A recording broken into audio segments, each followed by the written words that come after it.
வழிநடத்தி வரும் எங்கள் அன்பின் பரலோகத்தின் தகப்பனே, அப்பா அருமையான இந்த காலை வேலைக்காக நன்றி செலுத்துகிறோம் தகப்பனே.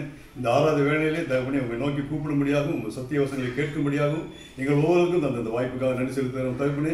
எந்த விதத்திலும் தேவனுடைய பிரசன்னம் எங்களை விட்டு விலகாதிருக்க இந்த நல்ல ஒரு உதாரணமாக இந்த ஒவ்வொரு வாரமும் எங்களுக்கு நல்ல ஆகாரத்தை தந்து வழிநடத்துகிறீர் தகப்பனே. அதற்காக கொடான கோடி ஸ்தோத்திரம் செலுத்துகிறோம் தகப்பனே. இப்போவும் இந்த ஆராதனை வேலையிலும் தேவனுடைய சமூகம் எங்கள் ஒவ்வொரு மத்தியிலும் இருக்க வேண்டுமாய் கெஞ்சுகிறோம் தகப்பனே.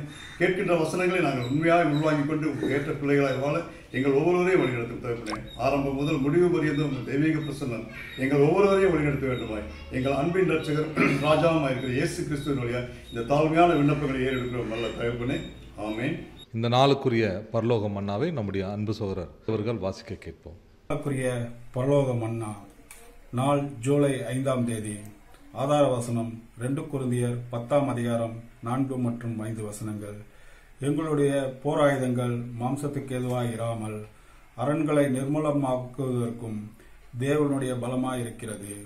அவைகளால் நாங்கள் தர்க்கங்களையும் தேவனை அறிகிற அறிவுக்கு விரோதமாய் எழும்புகிற எல்லா மேட்டுமையும் நிர்மூலமாக்கி எந்த எண்ணத்தையும் கிறிஸ்துவுக்கு கீழ்ப்படுத்தி சிறைப்படுத்துவர்களாயிருக்கிறோம்.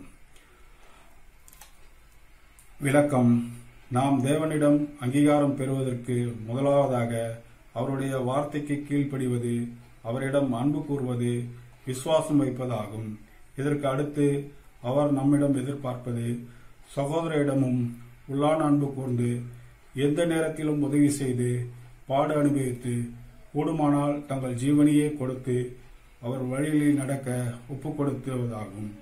அவருடைய சத்திய வார்த்தைகளை உள்ளன்போடு ஏற்றுக்கொண்டவர்களுடைய உண்மையான தேவனை வெளிப்படுத்தி பல கப்பறையான போதகங்களை இவர்களுக்கு நீக்கும்படி செய்யும் வசனமே போராயுதம். ஆதார வசனம் எபேசியர் 6ஆம் அதிகாரம் 10 முதல் 18 வசனங்கள். ஆதார வசனங்கள் எபேசியர் 6ஆம் அதிகாரம் 10ஆம் வசனம் முதல் 18ஆம் வசனங்கள் முடிய. கடைசியாக என் சகோதரரே, கர்த்தரிலும் அவருடைய சத்துவத்தின் வல்லமையிலும் பலப்படுங்கள். நீங்கள் பிசாசின் தந்திரங்களோடு எதிர்த்து நிற்க திராணி உள்ளவர்கள் ஆகும்படி தேவனுடைய சர்வாயுத வர்க்கத்தையும் தரித்துக் கொள்ளுங்கள். ஏனெனில் மாம்சத்தோடும் இரத்தத்தோடும் அல்ல, துரைத்தனங்களோடும் அதிகாரங்களோடும் இப்பிரபஞ்சத்தின் அந்தகார லோகாதிபதிகளோடும் வான மண்டலங்களில் உள்ள பொல்லாத ஆவிகளின் சேனைகளோடும் நமக்கு போராட்டம் உண்டு. ஆகையால் தீங்கு நாளிலே அவைகளை நீங்கள் எதிர்க்கவும் சகலத்தையும் செய்து முடித்தவர்களாய் நிற்கவும் திராணி உள்ளவர்களாகும்படிக்கு தேவனுடைய சர்வாயுத வர்க்கத்தையும் எடுத்துக்கொள்ளுங்கள். சத்தியம் என்னும் கச்சையை உங்கள் அறையில் கட்டினவர்களாயும் நீதி என்னும் மார்க்கவசத்தை தரித்தவர்களாயும் சமாதானத்தின் சுசேஷத்திற்குரிய ஆயத்தம் என்னும் பாதரட்சையை கால்களிலே தொடுத்தவர்களாயும் பொல்லாங்கன் எய்யும் அக்கினி அஸ்திரங்களை எல்லாம் அவித்து போடத்தக்கதாய் எல்லாவற்றுக்கும் மேலாக விசுவாசம் என்னும் கேடகத்தை பிடித்துக் கொண்டவர்களாயும் நில்லுங்கள். இரட்சணியம் என்னும் தலைச்சிராவையும் தேவ வசனமாகிய ஆவியின் பட்டயத்தையும் எடுத்துக்கொள்ளுங்கள். எந்த சமயத்திலும் சகல விதமான வேண்டுதலோடும் விண்ணப்பத்தோடும் ஆவியினாலே ஜெபம் பண்ணி அதன் பொருட்டு மிகுந்த மன உறுதியோடும் சகல பரிசுத்தவான்களுக்கும் பண்ணும் வேண்டுதலோடும் விழித்துக் கொண்டிருங்கள். ஆமீன். ஆமீன். கிறிஸ்து இயேசுவுக்குள் மிகவும் அன்பாக அழைக்கப்பட்ட அன்புக்குரிய சகோதர சகோதரிகளே, ஆவிக்குரிய வாழ்க்கைக்கு பிரயோஜனமாகவும் தேவனுடைய நாமத்திற்கு மகிமையாகவும் இந்த நாளிலே நம்முடைய மூத்த சகோதரர் இந்த நாளுக்குரிய தேவனுடைய வார்த்தைகளை நம்முடைய பகிர்ந்து கொள்வார்கள். கிறிஸ்து இயேசுவுக்குள் அன்பாய் அழைக்கப்பட்ட அன்புக்குரிய சகோதர சகோதரிகளே, அனைவருக்கும் ஆண்டவராய் இயேசு கிறிஸ்துடைய நாமத்தினாலே அன்பின் வாழ்த்துக்களை இந்த நேரத்தில் தெரிவித்துக் கொண்டு, நம்முடைய வாழ்நாளிலே தேவன் ஒரு நாளை நமக்கு கூட்டி கொடுத்து அதில் விசேஷமாக தேவனுடைய ஒரு சத்தியங்களை நம்ம தொடர்ந்து தியானிக்கிறதுக்கு நமக்கு தேவன் கிருபை செய்ததுனால நம்முடைய அன்பு ரட்சகராக இயேசு கிறிஸ்துவின் மூலம் நம்முடைய பிதாவாகிய தேவனுக்கு நம் துதிகளையும் ஸ்தோத்திரங்களையும் நாம் ஏறெடுத்துக் கொள்வோம். இன்றைய தினத்தில் அன்புக்குரிய சகோதர சகோதரர்களே, நாம் பார்க்கக்கூடிய ஒரு தீர்க்க தரிசனம் ஆகாசுடைய சூரிய கடிகாரம் என்கிற ஒரு தலைப்பில் நம்ம ஒரு பெரிய தீர்க்க தரிசனத்தை நம்ம பார்க்கலாம். அன்புக்குரிய சகோதர சகோதரர்களே, இது பல வருஷங்களுக்கு முன்பாகவே சில சபைகளில் எடுத்திருக்கேன். பட் இருந்தால் கூட இந்த கொரோனா பீரியடில் இது இந்த பாடங்கள் தேவனுடைய பிள்ளைகளுக்கு இன்னொரு அதிகமாக ஒரு எச்சரிப்பு கொடுக்கும். அதே சமயத்தில் நம்ம இருக்கக்கூடிய காலப்பகுதியை குறித்து ஒரு முக்கியத்துவத்தை நம்ம அறிந்து கொள்வதுக்கு இந்த பாடங்கள் எல்லாம் நமக்கு பிரயோஜனமாக இருக்கும் அப்படிங்கிற ஒரு எண்ணத்தில் இந்த பாடத்தை நம்ம தொடர்ந்து சிந்திக்கலாம். இந்த ஆகாசுரிய சூரிய கடிகாரம் என்கிற தலைப்பு மட்டும்தான். பட் இப்போ நம்ம பார்க்க போகிறது டோட்டல் இஸ்ரேல் ஜனங்களுடைய வாழ்க்கை வரலாறு, அதில் ஒரு ராஜாவுடைய வாழ்க்கை வரலாறு. அதை தான் இப்போ நம்ம வந்து பார்க்க போகிறோம். இதில் விசேஷமாக இந்த சப்ஜெக்டுக்குள்ளே போகிறதுக்கு முன்னாலே இதுக்கு ஒரு பேசிக் இருக்குது. அந்த பேசிக் வேறு ஒன்றும் இல்லை, நம்முடைய இஸ்ரேல் ஜனங்களுடைய லைஃப் ஹிஸ்ட்ரி தான். நமக்கு நல்லா தெரிஞ்ச ஒரு ஹிஸ்ட்ரி. பழைய ஏற்பாட்டு காலம். ஆபிரகாம் நிமித்தமாக தேவன் இஸ்ரேல் ஜனங்களை தம்முடைய சொந்த ஜனமாக அவர் என்ன பண்ணார், தேர்ந்தெடுத்தார். அப்புறம் மோசே மூலமாக அவர்களை வனாந்தரத்தில் வழி நடத்தினது இல்லையா. அப்போ அவர்களுக்கு தேவன் செய்த அற்புதங்கள், நன்மைகள் இதெல்லாமே பார்த்துருக்கோம். இவ்வளவு நன்மைகளும் செய்தும் அந்த இஸ்ரேல் ஜனங்கள் தேவனுக்கு ஒரு கீழ்ப்படிதல் உள்ள ஜனங்களாக இல்லைங்களா. அதனால் தேவன் அவங்களுக்கு ஒரு எச்சரிப்புக்காக ஒரு தண்டனையின் காலத்தை ஃபிக்ஸ் பண்ணார்.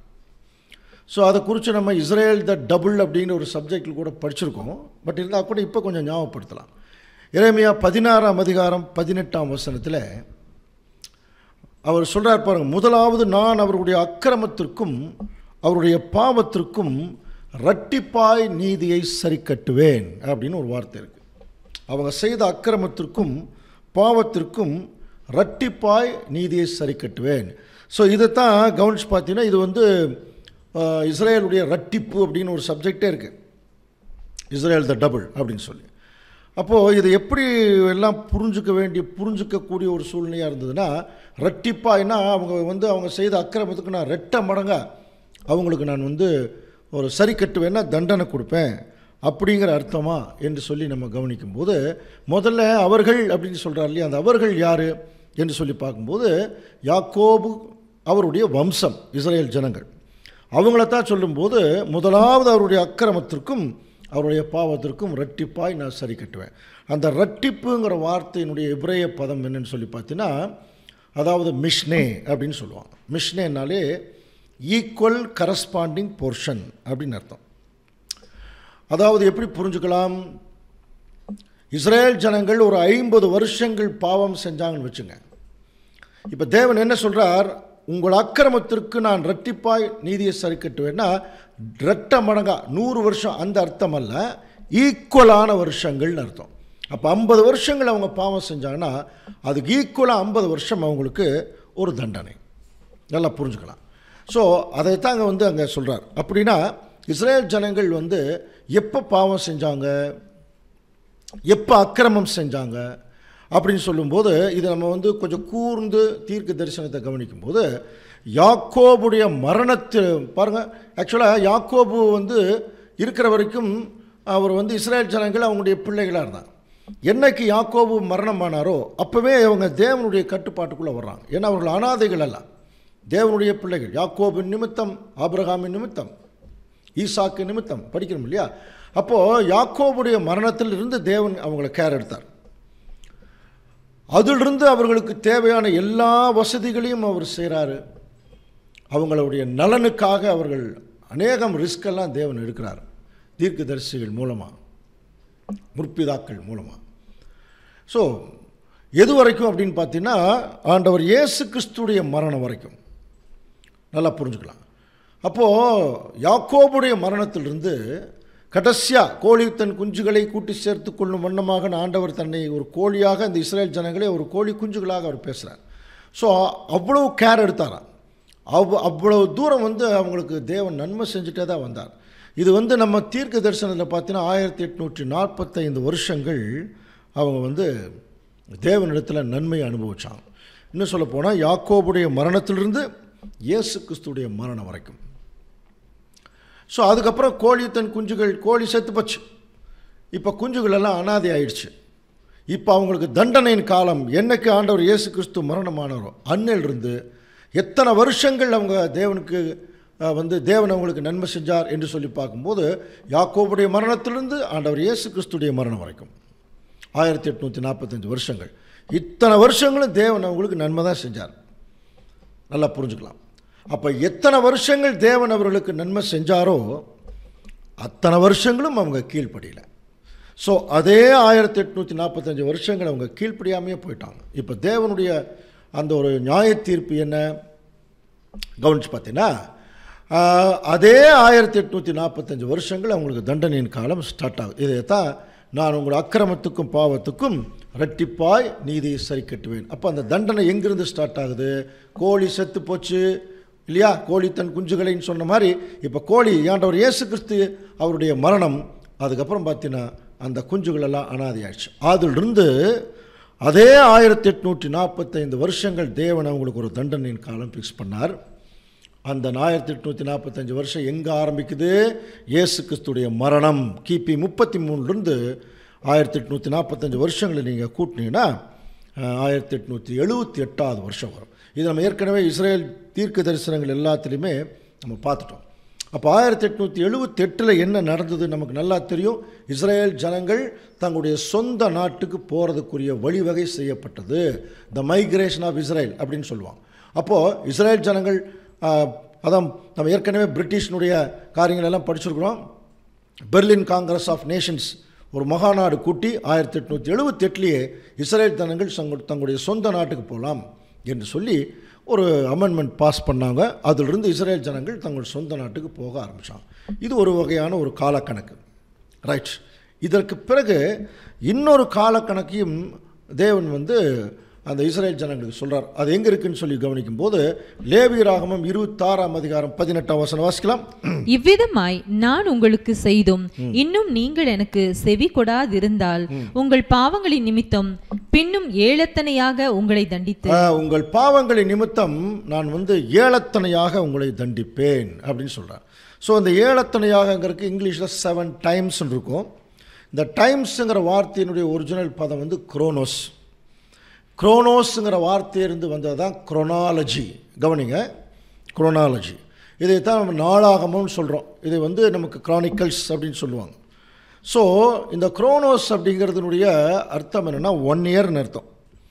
அப்போது 1 yearனா இஸ்ரேல் ஜனங்களுடைய காலக்கணக்கு நமக்கு தெரியும் இல்லையா, சந்திரனுடைய காலக்கணக்கு 360 நாள். இஸ்ரேலில் 1 year. அப்போ ஏளத்தனையாக தண்டிக்கிற 7 timesனால் என்ன அர்த்தம்னா 7 வருஷங்கள். அப்போ 7 வருஷங்களுக்கு எவ்வளோ நாட்கள் என்று சொல்லி கவனித்து பார்த்தீங்கன்னா 2520 நாள். நமக்கு நல்லா தெரியும் இஸ்ரேல் ஜனங்களுடைய அந்த காலக்கணக்கு தீர்க்க தரிசனங்களாக நம்ம கணக்கு போடும்போது தேவனே நமக்கு என்ன சொல்லி கொடுத்துருக்காருன்னா, தீர்க்க தரிசனத்தை ஒரு நாளை ஒரு வருஷத்துக்கு ஒப்பாக நீங்கள் கணக்கு போடணும். நமக்கு ஏற்கனவே படிச்சிருக்கோம் இல்லையா, கிறிஸ்துவுக்கு ஒரு நாளுங்கிறது 1000 வருஷம், தீர்க்க தரிசனத்துக்கு ஒரு நாளுங்கிறது 1 வருஷம். அப்போ 2500 நாள் அப்படின்னா நம்ம எப்படி புரிந்து கொள்ள வேணும்? 2500 வருஷம், 2520 வருஷம். நல்லா புரிஞ்சுக்கலாம். 7 பெருக்கல் 360 இல்லையா, 2520 வருஷம். அப்படின்னா தேவன் இவர்களை 2520 வருஷம் தண்டிக்க போகிறார் ஏளத்தனையாக. அப்படின்னா இந்த தண்டனையின் காலம் எப்போருந்து ஸ்டார்ட் ஆகுது? அது வேணும் இல்லையா? அப்போ அதை நம்ம கொஞ்சம் கவனிக்கணும். எப்போருந்து ஸ்டார்ட் ஆகுது என்று சொல்லி நம்ம பார்க்கும்போது ஏற்கனவே சொன்ன எரேமியாவில் சொல்ல காலக்கணக்கு அவர்கள் அக்கிரமத்துக்கு அதாவது தகுந்தபடி நீதியை சரி கட்டுவேன், அவங்க பாவம் செய்த கணக்கது. இப்போ நம்ம பார்க்க போகிறது அவர்களுடைய இதே தான், மறுபடியும் அதே அந்த அக்கிரமத்தை சொல்லும் பொழுது ஏளத்தனையாக உங்களை தண்டிப்பேன். அப்போ ஏன் 2 காலக்கணக்கு கொடுத்தாருங்கிறது பின்னாடி நம்ம கவனிக்கலாம். பட் இந்த காலக்கணக்கினுடைய சாராம்சத்தை கொஞ்சம் கவனிக்கும் போது இப்போ பாருங்கள், நமக்கு ஏற்கனவே தெரியும் மறுபடியும் இஸ்ரேல் ஜனங்களுடைய லைஃப் ஹிஸ்ட்ரி தான். ஆபிரகாம், ஈசாக்கு, யாக்கோபுடைய வம்சம், மறுபடியும் அதே தான் அவங்களுடைய வனாந்தர வாழ்க்கை. அப்புறம் அவர்கள் கானான் தேசத்துக்கு போன உடனே நியாயாதிபதிகளுடைய ஆட்சி, அதுக்கப்புறம் ராஜாக்கள் வேணும்னு கேட்குறாங்க, ராஜாக்களுடைய ஆட்சி. அதில் முதல் ராஜா யாருன்னு பார்க்குறோம், சவுலு. 2வது ராஜா தாவீது. 3வது ராஜா சாலமோன். கவனிங்க, இப்போ இந்த சாலமோனுக்கு பிறகு நமக்கு நல்லா தெரியும், இதெல்லாம் பைபிள் பேசிக்கு நிறைய சப்ஜெக்டில் பார்த்துட்டோம். அந்த ராஜ்யபாரம் 2ஆக உடைஞ்சது. 10 கோத்திரம் தனியாகவும் 2 கோத்திரம் தனியாகவும். ஸோ 10 கோத்திரத்துக்கு சமாரியா தலைநகர் ஆயிடுச்சு, 2 கோத்திரத்துக்கு ஒரிஜினலாக இருந்த ஜெருசலேம் தலைநகர் ஆச்சு. 10 கோத்திரத்துக்கு இஸ்ரேல் ராஜ்யம்னு பேர், 2 கோத்திரத்துக்கு யூதா ராஜ்யம்னு பேர். ஆனால் அவங்க 2 பேருமே யார் தான்? இஸ்ரேல் ஜனங்க தான். நல்லா புரிஞ்சுக்கலாம் இல்லையா? அப்போது 10 கோத்திரத்துலேயும் நிறைய ராஜாக்கள் வந்தாங்க, 2 கோத்திரத்துலேயும் நிறைய ராஜாக்கள் வந்தாங்க. அதில் வந்தவர் தான் கடைசி ராஜா செதேக்கியா. கவனிங்க, செதேக்கியா. இப்போ இதில் இந்த கணக்கில் கொஞ்சம் கவனிச்சின்னா, இந்த 10 கோத்திரம் சல்மனாசருங்கிற ராஜாவுடைய காலத்திலேயே புறஜாதிகளோ ரொம்ப நாளைக்கு முன்னாடியே கலந்துட்டாங்க. ஆனால் இந்த 2 கோத்திரம் யூதா பெஞ்சமின் கோத்திரம் கொஞ்சம் ஆச்சாரமாக இருந்தாங்க. அதுக்கப்புறம் அவர்களும் சோரம் போனதுனால தேவன் என்ன பண்ணிட்டாருன்னா அவங்கள நேபுகாத்நேச்சாருக்கு ஒப்படைச்சிட்டார். அந்த டைம் தான் அந்த யூதாவில் வந்த கடைசி ராஜா செதேக்கியா. இந்த ராஜாவுடைய காலத்தில் தான் எசேக்கியேல் ஒரு தீர்க்க தரிசனம் சொல்றார் பாருங்க. எசேக்கியேல் 21:25 வாசிக்கலாம். இஸ்ரேலை ஆளுகிற அவபக்தியுள்ள துன்மார்க்க அதிபதியே, அக்கிரமத்திற்கு முடிவு வரும் காலத்தில் உன்னால் வந்தது. பாகையை கலற்று, கிரீடத்தை எடுத்து போடு, அது இனி முன்போல் இராது. பாருங்க, அது இனி முன்போல் இராது. அதை கவிழ்ப்பேன் கவிழ்ப்பேன் கவிழ்ப்பேன், உரிமைக்காரரானவர் வருமட்டும் அது உனக்கு இல்லாதிருக்கும். இதை பல முறை நம்ம தீர்க்க தரிசனமாக பார்த்துட்டோம் இல்லையா? அப்போ இஸ்ரேல் அந்த யூதாவுடைய கடைசி ராஜா செதேக்கியா, இதோட உன்னுடைய ராஜ்யபாரம் முடிஞ்சது, உன் பாகையை கலற்று, உன் கிரீடத்தை எடுத்துரு, அதை கவிழ்ப்பேன் கவிழ்ப்பேன் கவிழ்ப்பேன். ஏன் 3 முறை கவிழ்ப்பேன்? I will overturn. நமக்கு ஏற்கனவே இந்த சரித்திரம் படிச்சிருக்கிறோம். நேபுகாத்நேச்சார் தன்னுடைய பரிவாரங்களோட 3 முறை படையெடுத்து வந்தார். அந்த 3வது படையெடுப்பில் கம்ப்ளீட்டாக அந்த எருசலேம் நகரம் எல்லாமே சுட்டரிக்கப்பட்டு, தேவாலயம் எல்லாம் சுட்டரிக்கப்பட்டதுனால படிக்கிறோம் இல்லையா? அப்போ உரிமை, இனிமேல் உனக்கு ராஜ்யம் இல்லை, அவ்வளோதான். அது வரைக்கும் உனக்குன்னு ஒரு ராஜ்யம் இருந்தது, ஒரு கவர்மெண்ட் இருந்தது, ஒரு ராஜா இருந்தாங்க. இதோட சரி, இனிமேல் உனக்கு ராஜ்ய பாரம் இல்லை. யாருக்கு வர வரைக்கும்? உரிமைக்காரர், இஸ்ரேலை ஆளப்போகிற உரிமைக்காரர் வர்ற வரைக்கும். அப்போது நமக்கு நல்லா தெரியும், இதெல்லாம் நம்ம கேள்வி கேட்க வேண்டிய அவசியம் இல்லை. நமக்கு தெரியும், இஸ்ரேல் ஆளக்கூடிய ஒரே உரிமைக்காரர் ஆண்டவர் இயேசு கிறிஸ்து தான். அப்போ இயேசு கிறிஸ்து உரிமைக்காரர் வரணும். ஆனால் வந்தார் பாருங்க, முதல் வருகையில் வந்தார், ஆனால் உரிமையோடு வரல. அடிமையின் ரூபம் எடுத்து மனுஷ சாயலாக வந்துட்டார். அப்போ 2ஆம் வருகையில் கிறிஸ்து வரும்போது தான் அந்த உரிமையோட அவர் வர்றார். அந்த உரிமையோட வரும்போதே அந்த உரிமை இஸ்ரேல் ஜனங்களுக்கு கொடுக்கப்படும். அது வரைக்கும் அவங்க இப்படி தான் அனாதைகள் போல தெரிய வேண்டியதான் இல்லையா? அப்போது இதையத்தான் அவர்களுக்கு தண்டனை காலம் சொல்லும்போது, ஏழத்தனையாக நான் உங்களை தண்டிப்பேன் அப்படின்னு சொன்னார் இல்லையா? அது எத்தனை வருஷம்? 2520 வருஷம். அப்போ அந்த 2520 வருஷம் எப்போ ஆரம்பிக்குதுன்னு சொல்லி பார்க்கும்போது, இவர்கள் என்றைக்கு ராஜ்ய பாரம் விட்டு கீழே இறங்கினாங்களோ, ராஜா இல்லாமல் போச்சோ, அன்னையிலிருந்து அவர்கள் இந்த பூமியில் அனாதைகள் போல தான் ஆயிட்டாங்க. கவனிச்சு பாருங்க, அனாதைகள் போல ஆயிட்டாங்க. அது வரைக்கும் அவங்களுக்கு ஒரு ராஜ்யம் இருந்தது. ஏற்கனவே எரேமியாவில் சொல்லப்பட்ட விஷயம் பார்த்தீங்கன்னா, யாக்கோபுடைய மரணத்திலிருந்து இயேசு கிறிஸ்துவ மரணம் வரைக்கும் ஒரு பாதுகாப்பு இருந்தது. ஆனால் அவங்க தவறிட்டாங்க. அதே சமயத்தில் அவங்களுக்கு ஒரு ராஜ்யத்தை பற்றி தேவன் சொல்லும்போது, அங்கே ஒரு ராஜ்யமே கொடுத்தார். 12 கோத்திரம் ஒன்றா சேர்ந்து எருசலேமை தலைநகராக கொண்ட ஒரு ராஜ்யம். அதுக்கப்புறம் சாலமோனுக்கு அப்புறம் பிரிஞ்சுது. அதுக்கப்புறம் அப்படியே சோரம் போய் கடைசியில் என்ன ஆயிடுச்சு? பாபிலோனுக்கு சிறைப்பட்டு போகும்போது என்ன ஆயிடுச்சு? கம்ப்ளீட்டாக அந்த ராஜ்யமே இல்லாமல் போச்சு. அதைத்தான் 3 முறை நம்ம படிக்கிறோம். அந்த 3 அட்டாக் நமக்கு நல்லா தெரியும் அன்புக்குரிய சகோதர சகோதரி. முதல் அட்டாக்கில் எசேக்கியேல் தீர்க்கதரிசி அவர் சிறைப்படிக்கப்பட்டு போனார். 2வது அட்டாக்கில் தானியேலும் அவருடைய நண்பர்கள் 3 பேரும் போனாங்க. 3வது அட்டாக்கில் சுத்தமாகவே என்ன ஆயிடுச்சுன்னா எல்லாமே அங்கே எரிக்கப்பட்டு அவங்க பாபிலோனுக்கு சிறைப்பட்டு போயிட்டாங்க. ஸோ அப்போ அந்த ஏழத்தனையான தண்டனை அப்படிங்கிறது சொன்னார் இல்லையா? அதை கவிழ்ப்பேன் கவிழ்ப்பேன் கவிழ்ப்பேன். இஸ்ரேலுக்கு என்னைக்கு ராஜ்யபாரம் விழுந்ததோ அன்னைக்கே அந்த ஏழத்தனையான தண்டனை அவங்களுக்கு ஸ்டார்ட் ஆச்சு. அது எப்போ நடந்தது என்று சொல்லி கவனிக்கும்போது, நமக்கு தெரிந்த சரித்திரம், நமக்கு தெரிந்த எவிடன்ஸில் பார்த்தீங்கன்னா கிமு 606 அதிலிருந்து பார்த்தீங்கன்னா அந்த ராஜ்யபாரம் கீழே விழுந்தது. அப்போ அதிலிருந்து 2520 வருஷங்களை நம்ம கூட்டி பார்க்கும்போது 1914வது வருஷம் நமக்கு கிடைக்கும். சரியா? அப்போ என்ன புரிஞ்சுக்கலாம்? இந்த தீர்க்க தரிசனத்தின்படி 1914வது வருஷத்தில் 14 வருஷத்தோட அந்த ஏழத்தனையான தண்டனை அவர்களுக்கு முடியுது. சரிங்களா? இப்போ 1914 என்ற உடனே நமக்கு என்ன ஞாபகத்துக்கு வரும்? என்ன ஞாபகத்துக்கு வரும்? முதலாம் உலக யுத்தம். சரிங்களா? ஓகே.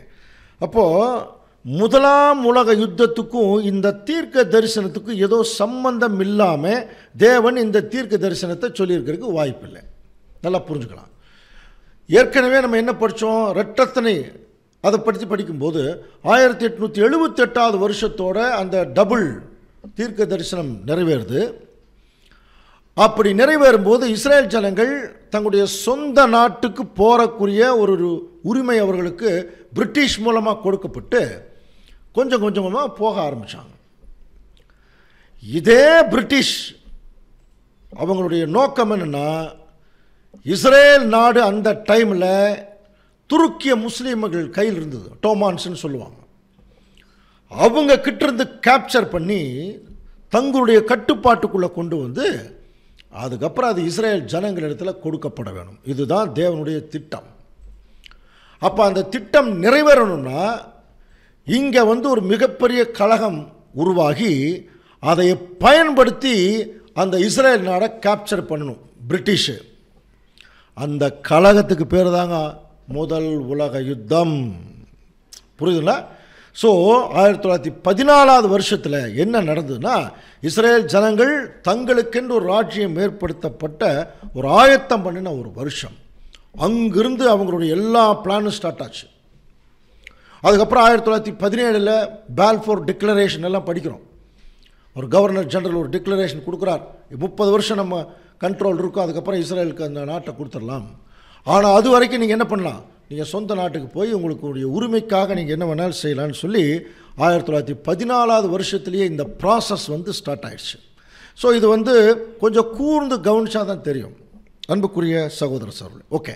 ஸோ அப்போது இந்த ரெண்டு விஷயத்தையும் நம்ம இன்னும் நம்ம சப்ஜெக்டுக்குள்ளேயே போகல. இந்த ரெண்டு விஷயத்தை ஏன் கவனிக்கிறோம் அப்படின்னா, நம்ம இனி பார்க்க போகிற சப்ஜெக்டுக்கும் இந்த ரெண்டு தீர்க்க தரிசனம் நிறைவேறுதலுக்கும் ஒரு சம்பந்தம் இருக்குது. அந்த சம்பந்தத்தை கவனிக்கணும். சரிங்களா? அதற்காகத்தான் இவ்வளோ தூரம் நம்ம பார்த்தோம். ஓகே. இப்போ நம்ம இனிமேல் தான் நம்ம சப்ஜெக்டுக்குள்ளேயே போகிறோம். ஆகாசுரிய சூரிய கடிகாரம். ஆக்சுவலாக ஆகாசை பற்றி நம்ம படிக்க போகிறதில்ல, அவருடைய மகன் எசேக்கியாவை பற்றி தான் நம்ம படிக்க போகிறோம். பட் அதுக்கு முன்னாடி அந்த சரித்திரம் நமக்கு தெரியணும் இல்லையா? இந்த யூதாவில் நிறைய ராஜாக்கள் வந்தாங்க. அதில் பார்த்தீங்கன்னா சாலமோனுடைய மகன் ரெகோபயாம் தான் முதல் ராஜா.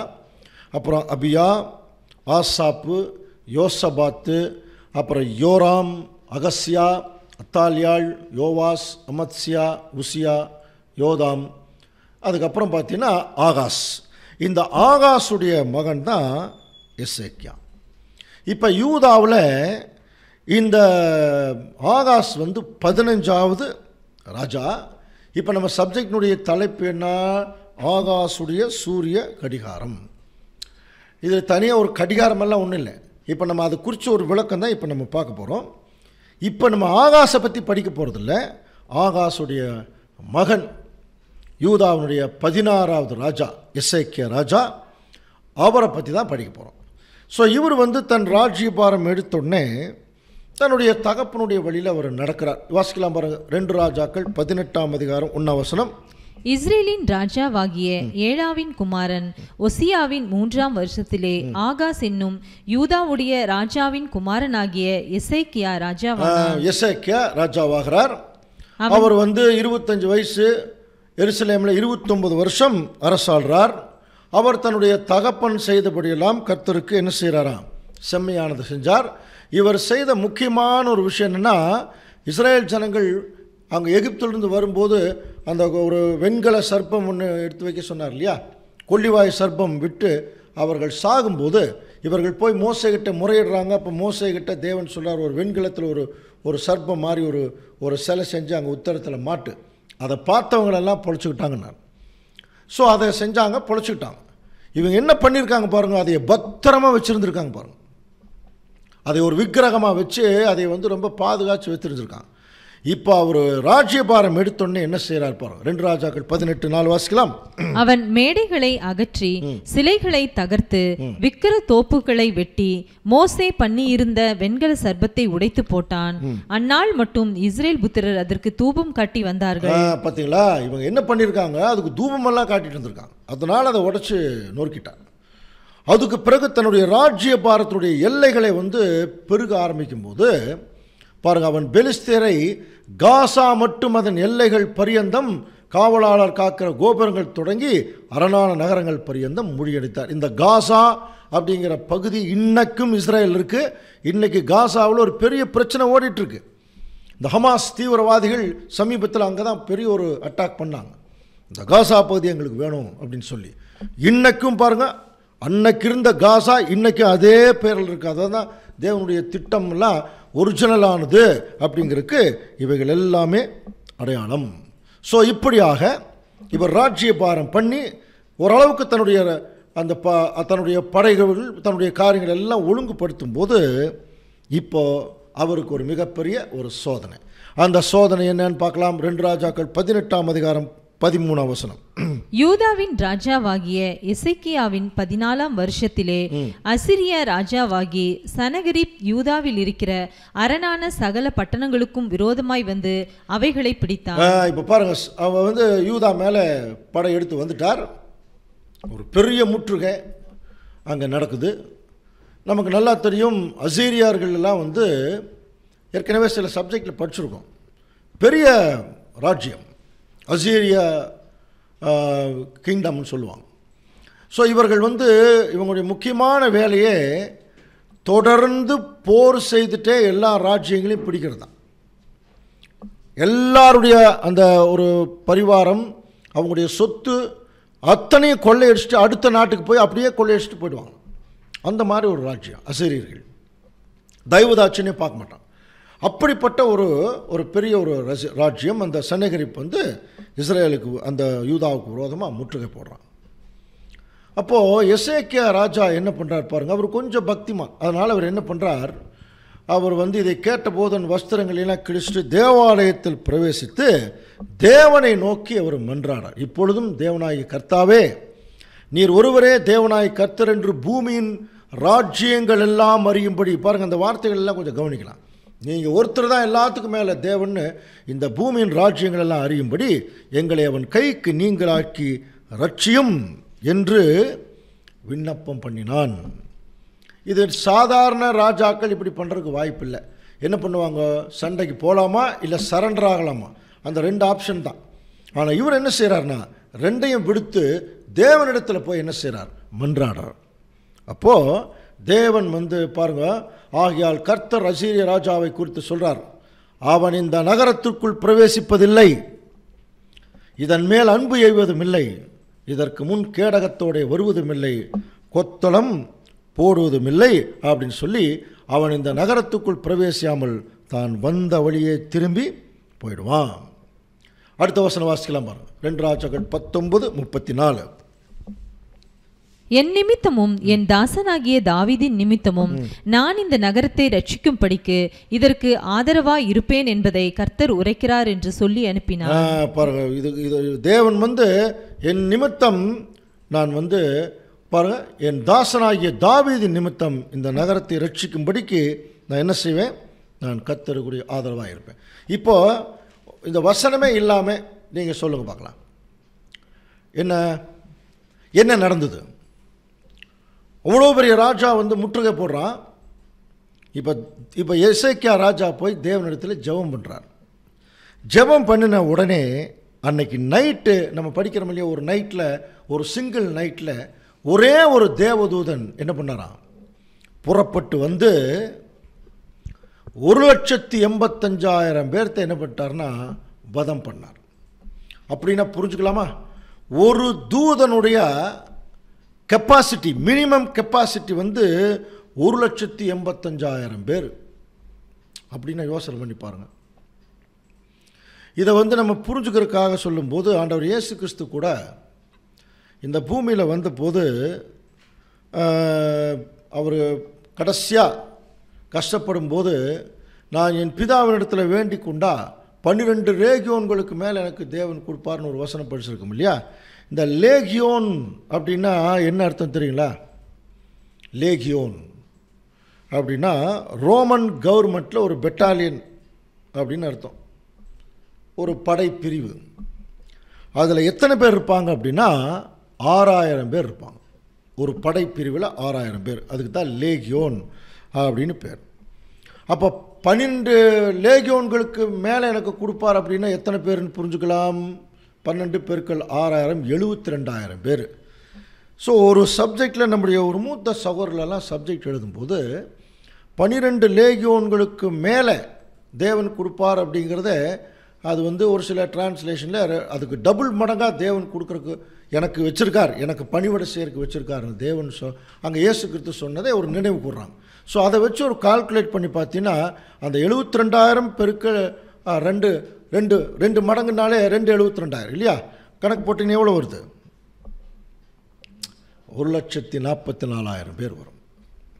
அப்போது இந்த பூமியில் எனக்கு பணிவிடை செய்கிறதுக்கு தேவன் 1,44,000 பேர்த்த வச்சிருக்கிறார் அப்படின்னு இயேசு கிறிஸ்து மறைமுகமாக சொல்கிறார். ஸோ அப்படி சொல்லுவாங்க. இது வந்து நமக்கு ஜஸ்ட் ஒரு இன்ஃபர்மேஷனுக்காக சொல்கிறேன். பட் அந்த பார்த்தீங்கன்னா ஒரு நைட்டில் ஒரு தேவதூதன் 1,85,000 பேர் என்ன பண்ணிட்டார்னா அவர் வந்து அழிச்சிட்டார். ஸோ இப்போ கவனிக்கலாம் பாருங்கள். 2 நாளாகமம் 32ஆம் அதிகாரம் 22ஆம் வசனம். இப்படி கர்த்தர் எசேக்கியாவையும் எருசலேமின் குடிகளையும் அசீரியருடைய ராஜாவாகிய சனகரிப்பின் கைக்கு மற்ற எல்லாருடைய கைக்கும் நீங்களாக்கி ரட்சித்து அவர்களை சுற்றுப்புறத்தாருக்கு விலக்கி ஆதரித்து நடத்தினார். அப்ப எசேக்கியா ராஜாவுடைய வாழ்க்கையில நடந்த முக்கியமான சம்பவம், அசீரிய ராஜாவுடைய கைக்கு எசேக்கியாவை தப்பு வச்சார். எப்படி? அவருடைய தூதரை அனுப்பி அந்த ஆப்போசிட் இருக்கிற எல்லா மெஜாரிட்டி படைகளை அவர் என்ன பண்ணிட்டார்னா அவர் அழிச்சிட்டார். இது வந்து நடந்த முக்கியமான விஷயம். அடுத்தது, அநேகம் பேர் கர்த்தருக்கென்று எருசலேமு காணிக்கைகள் யூதாவின் ராஜாவை எசேக்கியாவுக்கு உசிதமான கொண்டு ஏன் அதை செய்கிறாங்க அப்படின்னா இந்த பொருளெல்லாம் கொண்டு வர்றாங்கன்னா அவங்க கண் கூட செய்கிறதெல்லாம் பார்த்துட்டாங்க. ஓ, இவர் தேவனுடைய ஒரு விஷயத்தில் இருக்கார் என்று சொல்லி அவரை ரொம்ப மேன்மைப்படுத்தினாங்க. பட் அதே சமயத்தில் எசேக்கியாவுக்கு ஒரு நாள் என்ன வந்துருச்சுன்னா ஒரு மரணப்படுக்கை வியாதி வந்துருச்சு. ஒரு அரிப்பிளவுன்னு பேர், ஒரு கேன்சர் மாதிரி ஒரு வியாதி வந்து அவன் வந்து ஆக்சுவலாக அவன் மரணத்துக்கு போகக்கூடிய நிலைமைக்கு போயிட்டான். அப்போது ஏசாயா தீர்க்கதரிசி தரிசனம் சொல்லிகிட்ருக்கார். அப்போ ஏசாயாவுக்கு ஒரு விஷயம் போகுது. உடனே ஏசாயா என்ன சொல்கிறார் பாருங்க. நீர் உமது வீட்டு காரியத்தை ஒழுங்குபடுத்தும், நீர் பிழைக்க மாட்டீங்க, நீர் மரித்து போவீர் என்று கர்த்தர் சொல்லுகிறார். இப்போ வந்து எசேக்கியா வந்து மரணப்படுக்கையில் தன்னுடைய பெட்டில் அவர் படுத்துட்ருக்கார். இப்போ ஏசாயா சொல்கிறார், நீ எல்லாம் உன்னுடைய எல்லாத்தையும் செட்டில்மெண்ட் எல்லாம் முடி, நீ சாக போகிறேன். அப்பொழுது எசேக்கியா தன் முகத்தை சுவர்ப்புறமாக திருப்பி கர்த்தரை நோக்கி, கர்த்தாவே, நான் உமக்கு உண்மையும் உத்தமமாக நடந்து உமது பார்வைக்கு நான் வந்து நல்லதான் செஞ்சேன் என்று எசேக்கியா விண்ணப்பம் பண்ணி அழுகிறார்.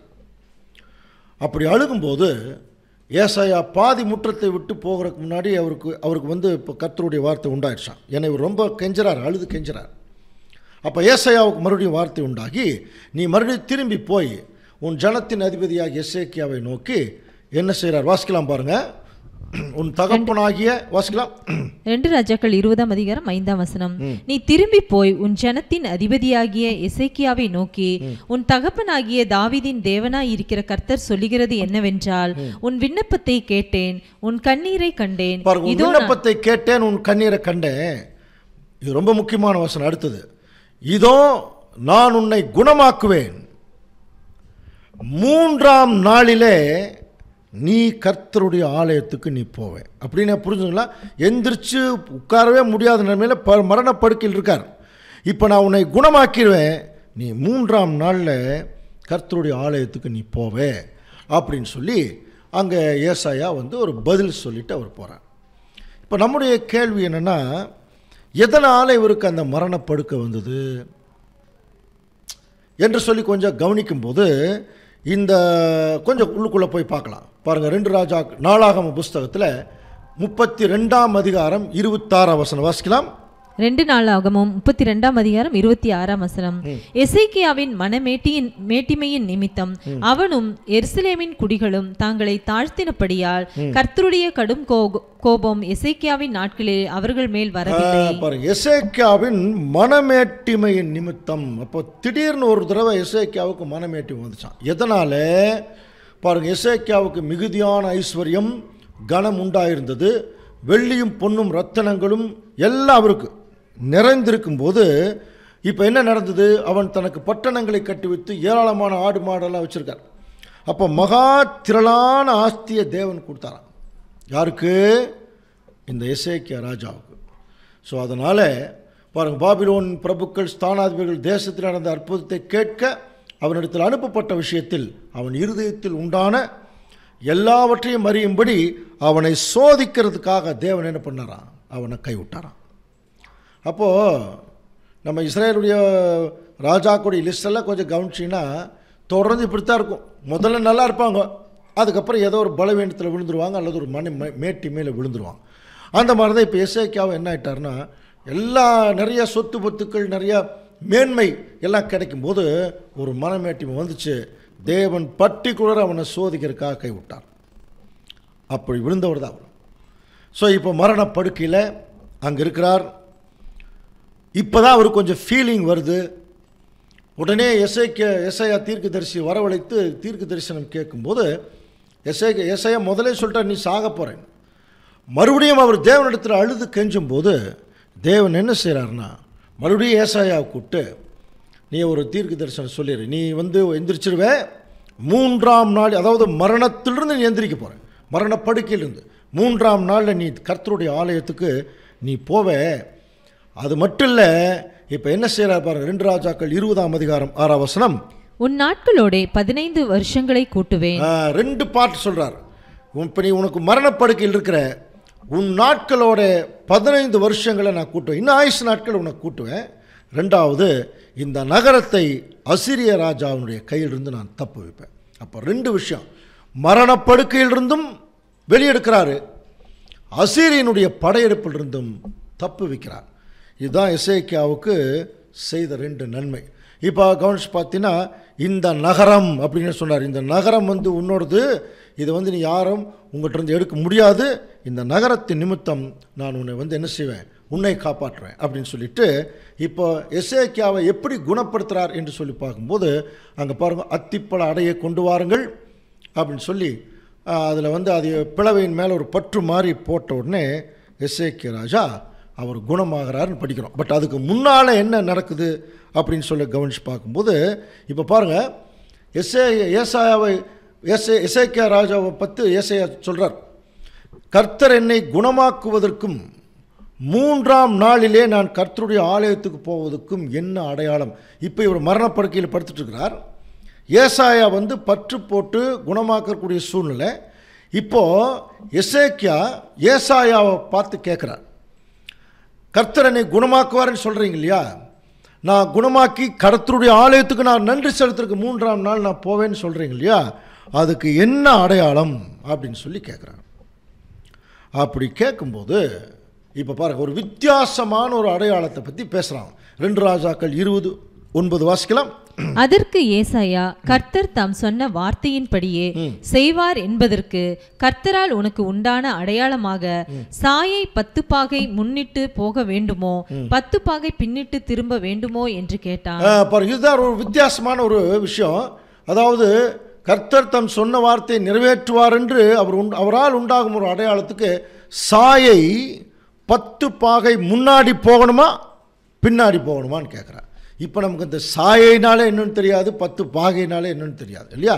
ஆனால் அங்கே கேட்குறாரு, சாயை 10 பாகை முன்னாடி போகணுமா பின்னாடி போகணுமா. அதுக்கு எசேக்கியா என்ன சொல்கிறா பாருங்க, சாயை 10 பாகை முன்னாடி போகிறது அது நார்மல் லேசான காரியம், அப்படி வேண்டாம், சாயை 10 பாகை பின்னாடி போகணும். அதை செய்ய முடியுமா? முதல்ல இது என்னென்னே தெரில. இதைத்தான் ஆகாசுடைய சூரிய கடிகாரம்னு நம்ம பேசிகிட்டு இருக்கிறோம் அன்புக்குரிய சகோதரர்களே. இப்போ அந்த காலத்தில் அவங்க நேரங்கள் பார்ப்பதற்கு என்ன கடிகாரத்தை யூஸ் பண்ணாங்கன்னு தெரியல. இப்போ நம்ம வந்து பாருங்கள் இந்த மாதிரி கடிகாரம் வச்சுருக்கோம், இதெல்லாம் இப்போதைக்கு வந்தது. இதுக்கு ஜஸ்ட்டு கொஞ்சம் முன்னாடி மணல் கடிகாரம்னு ஒன்று இருக்கும். அது நீங்கள் இப்போ நம்ம சில கடைகளில் கூட விற்கிறாங்க.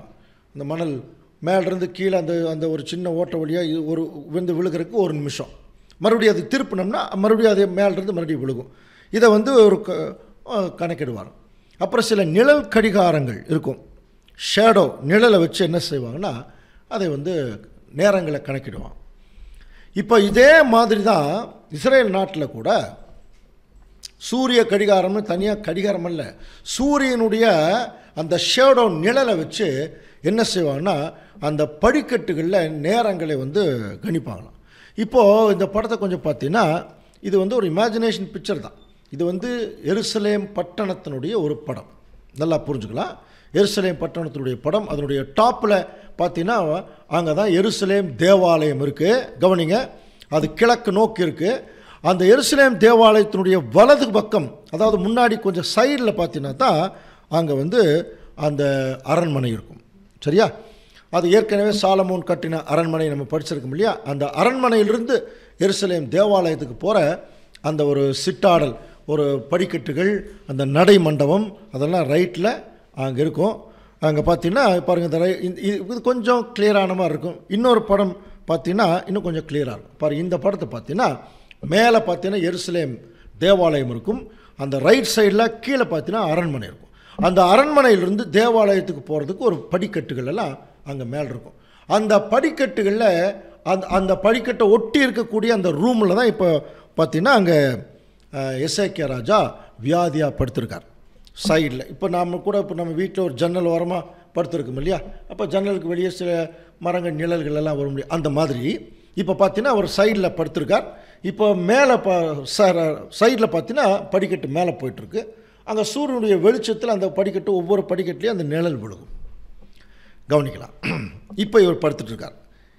ஏசாயா வந்து கேட்குறார், உனக்கு வந்து நீ 3ஆம் நாள் ஆலயத்துக்கு வர்றதுக்கு என்ன அடையாளம்? சாயை முன்னாடி 10 பாகை முன்னாடி போகணுமா பின்னாடி போகணுமா? முன்னாடி போகிறது நார்மலான விஷயம், எனக்கு பின்னாடி வரணும்னு சொல்கிறார். பாருங்கள், இந்த இப்படி படுத்துட்ருக்கார். பாருங்கள், இந்த ஸ்டெப்பு தெரியுது பாருங்கள், மேலே ஸ்டெப்பு தெரியுது இல்லையா? அந்த ஸ்டெப்பில் சூரியனுடைய அந்த நிழல் வந்து அங்கே விழுகும். இந்த செவுற்றினுடைய நிழல் வந்து அங்கே விழுகும்.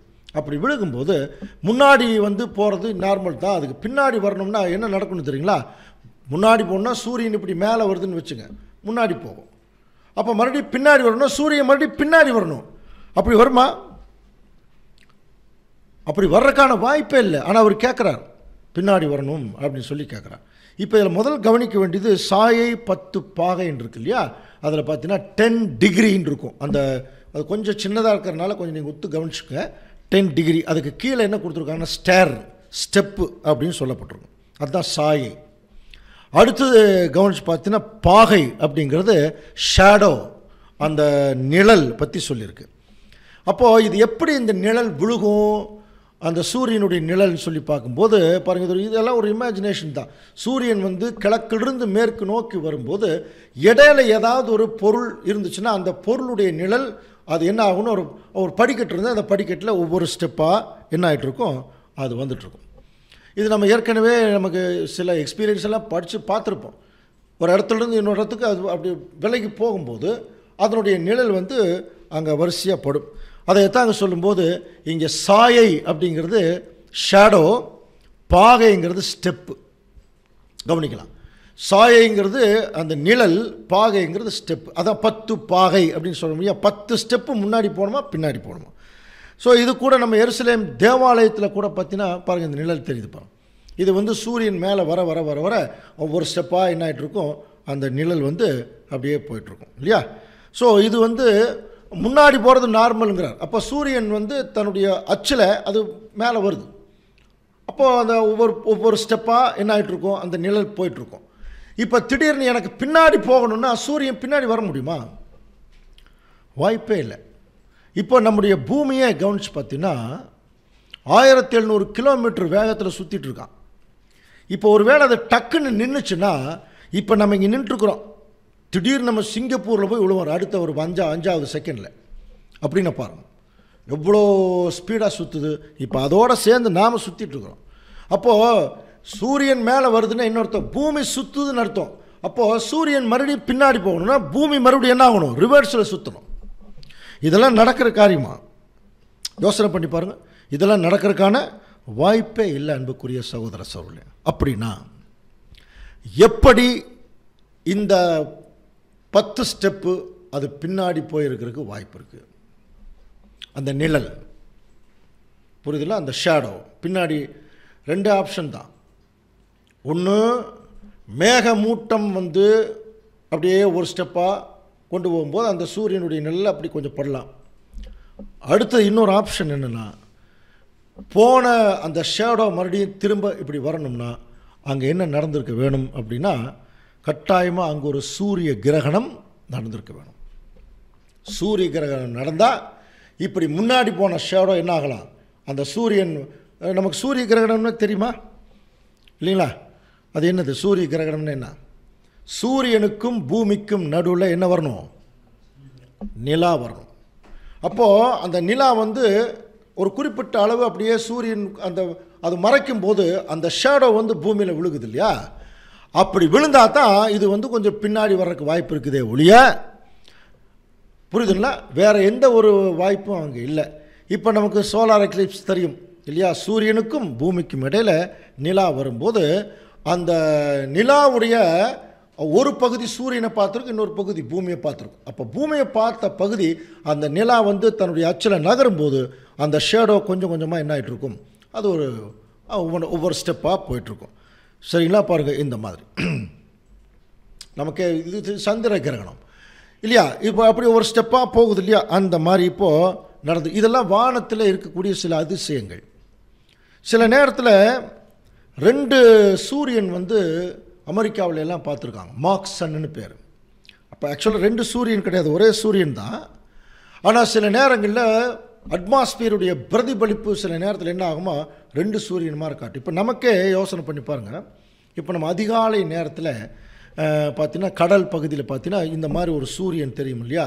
ஆக்சுவலாக இது ஒரிஜினல் சூரியன் அல்ல. இது நிறைய பேருக்கு எத்தனை பேருக்கு புரியும்னு தெரியல. இது ஒரிஜினல் சூரியன் இல்லை. ஆக்சுவலாக அந்த சூரியன் உள்ளே இருக்குது, அது இன்னும் வெளியே வரவே இல்லை. அப்படின்னா இது எப்படி புரிஞ்சுக்கிறது அப்படின்னு பார்த்தீங்கன்னா, காலை நேரத்தில் சூரியனை நம்ம எப்படி தெரியல பார்ப்போம்? சாய் கோணத்தில் நம்ம பார்ப்போம். அப்போ சாய் கோணத்தில் பார்க்கும்போது அதனுடைய ஒரிஜினல் நமக்கு தெரியாது. இது எப்படி புரிஞ்சுக்கலாம்? நீங்கள் வீட்டிலேயே ஒன்று பண்ணி பாருங்கள். அதாவது ஒரு கண்ணாடி கிளாஸில் தண்ணி ஊற்றி அதில் ஒரு ரூபா காயினை உள்ளே போடுங்க. கவனிங்க, ரூபா காயின் உள்ளே போட்டு நேராக பார்த்தீங்கன்னா அந்த ரூபா காயின் உள்ளே இருக்கும். ஆனால் சாய்வாக இப்படி பார்த்தீங்கன்னா கீழே இருக்கிற ரூபா காயின் அப்படி மேலே தெரியும், மேலே வந்து தெரியும். அது காரணம் என்ன? அது உள்ளதாக இருக்குது. நல்லா புரிஞ்சுங்க. அந்த தண்ணீர் வந்து என்ன பண்ணுதுன்னா அதனுடைய அந்த சாய் கோணத்தில் இருக்கிறனால அது மேலே அது தூக்கி காட்டுது. இது வந்து நார்மலாகவே நம்ம பார்க்கலாம். அதே தான் இங்கேயும் சூரியன் உள்ளதாக இருக்குது. இந்த அட்மாஸ்பியர் ஃபுல்லாகவே நமக்கு அங்கே வந்து தண்ணீர் நிறைந்த ஒரு நீர்த்துளிகள் நிறைந்த ஒரு பகுதி இல்லையா? அதனால் அதிகாலை நேரத்தில் பார்த்தீங்கன்னா அந்த சூரியன் மேலே வந்த மாதிரி இருக்கும். ஆனால் ஆக்சுவலாக அது ஒரிஜினல் சூரியன் இல்லை. கொஞ்ச நேரம் ஆனதுக்கப்புறம் அது நல்லா மேலே வந்து காட்டும். இதை எதுக்காக சொல்ல வரேன் அப்படின்னா, அன்புக்குரிய சகோதர சூழலை, இந்த மாதிரி வானத்தில் சில நிகழ்வுகள் நடைபெறுவது உண்டு. அப்போ அன்னைக்கு என்ன நடந்திருக்க வேணும்னா, ஒரு சூரிய கிரகணத்தை தேவன் ஏற்படுத்தி அந்த சந்திரனுடைய மூமெண்ட்டில் அந்த நிழலில் என்ன பண்ணியிருக்கணும்? அந்த 10 பாகை பின்னாடி போகிறதுக்கு தேவன் ஏற்பாடு பண்ணியிருக்கணும். அப்படி ஒரு வேளை பண்ணும்போது இப்போ அவருக்கு என்ன ஒரு பெரிய ஒரு விஷயம் வந்துருச்சு, ஒரு நம்பிக்கை. நான் 3ஆம் நாளில் நான் எங்கே போயிடுவேன்? தேவனுடைய ஆலயத்துக்கு போயிடுவேன். ஸோ இப்படியாக எசேக்கியா ராஜாவை 2 பெரிய பிரச்சனையிலிருந்து தேவன் காப்பாற்றினார். ஒன்று அசிரியனுடைய படையெடுப்பிலிருந்து, இன்னொன்று அந்த உடம்பு சரியில்லாமல் போச்சு வர ஒரு மரணத்திலிருந்து, மரணப்படுக்கையிலிருந்து அவனை வெளியே கொண்டு வரான். ஸோ இந்த ஒரு காரியங்கள் இப்போ நமக்கு என்ன அடையாளமாக இருக்குது என்று சொல்லி நம்ம கொஞ்சம் கவனிக்கும்போது, நமக்கு ஏற்கனவே படித்தோம் இல்லையா? 1 கொரிந்தியர் 10ஆம் அதிகாரம் முழுவதும் படிச்சிருக்கோம். அதுக்கு விளக்கம் தெரியும். அதுக்கு தெளிவாக விளக்கம் சொல்லும்போது, இவைகளெல்லாம் திருஷ்டாந்தங்களாக அவர்களுக்கு நடந்தது, உலகத்தின் முடிவு காலத்திலுள்ள நமக்கு இவைகள் எச்சரிப்புண்டாக்கும்படி எழுதப்பட்டிருக்கிறது. படித்தோம் இல்லையா? அப்போது இங்கே மேஜர் கேரக்டர் யாருன்னா எசேக்கியா தான். அப்போ இந்த எசேக்கியா யாருக்கு நிழலாக சொல்லப்பட்டிருக்காருங்கிறதுல ஆரம்பிச்சது அப்படியே நம்ம போகலாம். சரியா? ஓகே. இப்போ எசேக்கியா யாருக்கு நிழலாக சொல்லப்பட்டிருக்கார்? ஒரு க்ளூ வேணால் கொடுக்குறேன். எசேக்கியானாலே என்ன அர்த்தம்னா தேவ சகாயம்னு அர்த்தம். ஏல்னா தேவன், எசேக்கியேல் அப்படின்னா தேவ சகாயம். தமிழில் தேவ சகாயம்னு பேர் வைக்கிறோம் இல்லையா? அதை எபிரேய மொழியில் சொன்னால் எசேக்கியேல். சில பேர் எசேக்கியேல் தேவ சகாயம் என்று பெயர் வைப்பதும் உண்டு. சரியா? ஓகே. இப்போது இந்த எசேக்கியா ஒரு தேவ சகாயம். அப்படின்னா பழைய ஏற்பாட்டில் எசேக்கியா யாருக்கு நிழலாக சொல்லப்பட்டிருக்கு அப்படின்னா, பழைய ஏற்பாட்டில் தேவன் யாருக்கு சகாயம் பண்ணினார்னு எண்ணி பாருங்க, ஈஸியாக கண்டுபிடிச்சிடலாம். பழைய ஏற்பாடு முழுவதும் தேவன் யாருக்கு சகாயராக இருந்தார் அல்லது யாருக்கு சகாயம் பண்ணார் சொல்லுங்க பார்க்கலாம். நம்ம ஏற்கனவே எத்தனை சப்ஜெக்ட் படிச்சிருக்கோம் இல்லையா? அப்போ பழைய ஏற்பாடு முழுவதும் யார் பற்றி தான் எழுதப்பட்டிருக்கு? பழைய ஏற்பாடு முழுவதும் ஆதி ஆகமத்திலிருந்து மல்கியா வரைக்கும் யாரை குறித்து? இஸ்ரேல் ஜனங்களை குறித்து இல்லையா? அப்போது தேவன் இஸ்ரேல் ஜனங்களுக்கு தான் சகாயம் பண்ணார் பழைய ஏற்பாடு முழுவதும். அதனால தான் ஓசியாவில் பற்றி எழுதும்போது, நான் உன்னை மகா வறட்சியான தேசத்தில் நான் அறிந்து கொண்டேன். அதே சமயத்தில் அவங்களுக்கு என்னென்ன சகாயம் பண்ணியிருக்கார்? ரோமரில் அப்போஸ்தலனாகிய பவுல் எழுதுகிறார், அவர்கள் இஸ்ரேலரே புத்திர சுவிகாரம், மகிமை, உடன்படிக்கை, தேவ ஆராதனை, வாக்கு தத்தம் எல்லாமே அவங்களோடது. இயேசு கிறிஸ்துவும் அங்கிருந்து தான் வந்தார். இந்த அளவுக்கு இஸ்ரேல் ஜனங்களுக்கு தேவன் சகாயம் பண்ணும்போது, எப்படி எசேக்கியா மேட்டிமையானாரோ அதே மாதிரி இஸ்ரேல் ஜனங்களும் மேட்டிமை ஆயிட்டாங்க. இதனால வாசிக்கலாம், ஓசியா 13:6 வாசிக்கலாம் பாருங்க. தாங்களுக்கு இருந்த மேய்ச்சலினால் திருப்தி ஆனார்கள், திருப்தியான பின்பு அவர்கள் இருதயம் மேட்டிமையாயிற்று. திருப்தியான பின்பு அவர்கள் இருதயம் என்ன ஆயிடுச்சு? மேட்டிமையாயிடுச்சு. அதனால என்னை மறந்தார்கள். என்னைக்கு மறந்தாங்களோ அன்னைக்கே மரணப்படுக்கைக்கு போயாச்சு. நம்ம ஏற்கனவே படித்தோம் இல்லையா? இப்போ நம்ம தீர்க்க தரிசனம் பாருங்க, கர்த்தருடைய நாமத்தினாலே வருகிறவர் ஸ்தோத்தரிக்கப்படத்தக்கவர் சொல்கிற வரைக்கும் என்ன பார்க்க மாட்டீங்கன்னு ஆண்டவர் இயேசு கிறிஸ்து போயிட்டார். அவருடைய கோர்ஸ் முடிச்சோன்னே அவருக்கு போயாச்சு. அதுக்கப்புறம் இஸ்ரேல் ஜனங்கள் உலகத்தில் சிதறடிக்கப்பட்டு பயங்கரமான ஒரு மரண நிலைமைக்குள்ளே போயிட்டாங்க இல்லையா? சிதறடிக்கப்பட்டு ஒரு மன நிலைமைக்குள்ளே போனதுனால இப்போது ஆக்சுவலாக 2000 வருஷமாக ஒரு மரண நிலைமை தான். இதையத்தானே எசேக்கியேல் படிக்கிறோம். மனுபுத்திரனே, எசேக்கியேல் 37ஆம் அதிகாரத்தில் படிக்கிறோம் இல்லையா? உலர்ந்த எலும்புகள் கொண்டு போய் காமிக்கிறார். இந்த எலும்புகளுக்கெல்லாம் உயிர் வருமா அப்படின்னு கேட்கும்போது, அதை உங்களுக்கே தெரியும்னு சொல்கிறார். அப்போ பாருங்கள், இதோ எலும்புகள். அவங்க எலும்புகளை குறித்து தீர்க்க தரிசனம் சொல்கிறார். உடனே எலும்புகளெல்லாம் ஒன்று சேருது, அப்புறம் நரம்பு சேருது, அப்புறம் தோல் சேருது. அவர்கள் எல்லாரும் எந்திரிச்சு நிற்கிறாங்க. யார் இவர்கள் என்று பார்க்கும்போது இப்போ வாசிக்கலாம் பாருங்க, 11ஆம் வசனம். எசேக்கியேல் 37:11. அப்பொழுது அவர் என்னை நோக்கி, மனுபுத்திரனே, இந்த எலும்புகள் இஸ்ரேல் வம்சத்தார் அனைவருமே, இதோ அவர்கள் எங்கள் எலும்புகள் உலர்ந்து போயிற்று. பாருங்க, இவங்க யார் தெரியுமா? உலர்ந்த எலும்புகள் ஒன்னா சேர்ந்ததெல்லாம் இஸ்ரேல் ஜனங்கள். அவங்க சொல்றாங்களே, எங்கள் எலும்புகள் எல்லாம் உலர்ந்து போயிற்று, எங்களுக்கு நம்பிக்கையே போச்சு. எப்படி எசேக்கியா மரணப்படுக்கையில் இருக்கும்போது எந்திரிச்சு வர்றதுக்கான வாய்ப்பு இல்லாத ஒரு நம்பிக்கை இல்லாமல் போச்சு இல்லையா? அதே மாதிரி இஸ்ரேல் ஜனங்களுக்கு அந்த நம்பிக்கை போயிடுச்சோம். அப்போ சொல்றார், ஆகையால் நீ தீர்க்க தரிசனம் முறைத்து என்ன சொல்லணும்? இதோ என் ஜனங்களை நான் உங்கள் பிரேத குழிகளை திறந்து வெளிப்படவும் இஸ்ரேல் தேசத்துக்கு வரவும் பண்ணுவேன். அடுத்த வசனம் எசேக்கியேல் 37:13 வாசிக்கலாம். என் ஜனங்களே, நான் உங்கள் பிரேத குழிகளை திறந்து உங்களை உங்கள் பிரேத குழியிலிருந்து வெளிப்பட பண்ணும்போது, உங்கள் பிரேத குழிகளிலிருந்து நான் வெளிப்பட பண்ணுவேன். அப்போ இது எப்படி? எசேக்கியா மரணப்படுக்கையில் இருக்கும்போது ஆக்சுவலாக ஒரு பிரேத குழியில் இருக்கிற மாதிரி தான் இஸ்ரேல் ஜனங்க அதே மாதிரி தான் இருந்தாங்க. ஆனால் எசேக்கியா என்ன பண்ணார்? தேவனை நோக்கி மன்றாடினார் இல்லையா? அதே மாதிரி மன்றாடுவாங்களாம். வாசிக்கலாம் பாருங்க, எரேமியா 3:21 வாசிக்கலாம். இஸ்ரேல் புத்திரர் தாங்கள் வழியை மாறுபாடாக்கி தாங்கள் தேவனாகிய கர்த்தரை மறந்ததின் நிமித்தம் அழுது கொண்டு விண்ணப்பம் செய்யும் சத்தம் உயர்ந்த ஸ்தானங்களிலே கேட்கப்படும். அழுது கொண்டு விண்ணப்பம் செய்யும் சத்தம். அவங்க அழுதாங்க இல்லையா? எசேக்கியா அழுத மாதிரி ஒரு ரைட் டைம் வரும்போது இஸ்ரேல் ஜனங்கள் தேவனை நோக்கி அழுது கொண்டு விண்ணப்பம் செய்வாங்க. அப்போ தேவன் சொல்லுவாராம், சீர்கெட்ட பிள்ளைகளே திரும்புங்கள், உங்கள் சீர்கேடுகள் எல்லாம் குணமாக்குவேன். இது எப்போ நடக்கும்? அதுக்கு தான் ஏசாயா கிட்ட அவர் சொல்கிறார் இல்லையா, 3ஆம் நாளில் நான் தேவனுடைய ஆலயத்துக்கு நான் போவேன், அப்படின்னு சொல்லி இவரு சொல்கிறதுக்கு முன்னாடியே அங்கே ஏசாயா சொல்லிட்டார், 3ஆம் நாளில் நீ போவேன். அப்போ அது நடந்துதான் பாருங்க. அது நடந்துதான் பார்க்கணும்னா அதுக்கு தீர்க்க தரிசனத்தை கவனிக்கலாம் பாருங்க. ஓசியா தீர்க்க தரிசன புஸ்தகம் 6ஆம் அதிகாரம் 1ஆம் வசனம். கர்த்தரிடத்தில் திரும்புவோம் வாருங்கள், நம்மை பீறினார் அவரே நம்மை குணமாக்குவார், நம்மை அடித்தார் அவரே நம்முடைய காயங்களை கட்டுவார். அவரே நம்முடைய காயங்களை கட்டுவார், 2 நாளைக்கு பின்பு நம்மை உயிர்ப்பிப்பார், 3ஆம் நாளில் நம்மை எழுப்புவார். பாருங்க, ஓசியா கிளியரா எழுதியிருக்கார். இதைத்தான் எசேக்கியா சொல்றார், 3ஆம் நாளில் நான் தேவனுடைய ஆலயத்துக்கு போகிறதுக்கு என்ன அத்தாட்சி கேட்டார் இல்லையா. அப்போது இன்னைக்கு நம்ம எத்தனாம் நாளில் தான் இருக்கிறோம்? ஆக்சுவலாக இதுக்கெல்லாம் சில விளக்கங்கள்லாம் தெரியும். இயேசு கிறிஸ்து வந்துட்டு போய் 2 நாள் ஆயிடுச்சு. இப்போ நம்ம 3ஆம் நாள் இருக்கோம். இந்த 3ஆம் நாளில் தான் இஸ்ரேல் ஜனங்கள் கூட்டி சேர்க்கப்பட்டிருக்காங்க. அது மட்டும் இல்லை, இன்னொரு முக்கியமான விஷயம் நடக்க போகுது. அப்படி கூட்டி சேர்க்கப்பட்டு அவங்க தண்டனையின் காலம் முடியும் போது அவங்க சொல்லுவாங்களாம், அப்பொழுது நாம் அறிவடைந்து கர்த்தரை அடியும்படி தொடர்ந்து போவோம். அவருடைய புறப்படுதல் எப்படி இருக்குமா? அருணோதயம் போல, அருண் உதயம், சூரியோதயம் போல. அப்போ சூரியோதயம் நமக்கு தெரியும், ஆண்டவர் இயேசு கிறிஸ்துடைய 2ஆம் வந்திருக்குதல், 2ஆம் வருகை. அப்போ இயேசு கிறிஸ்துடைய 2ஆம் வருகையின் காலப்பகுதியில் இந்த மரணப்படுக்கையில் இருந்த எசேக்கியா ராஜா எப்படி எந்திரிச்சு 3ஆம் நாளில் தேவனுடைய ஆலயத்துக்கு போகிறக்கு ஒரு வாய்ப்பு கிடைக்குதோ, அதே மாதிரி இஸ்ரேல் ஜனங்கள் இப்போ 3ஆம் நாளுக்குள்ளே வந்தாச்சு. மரணப்படுக்கையிலிருந்து கொஞ்சம் எந்திரிக்கிறாங்க.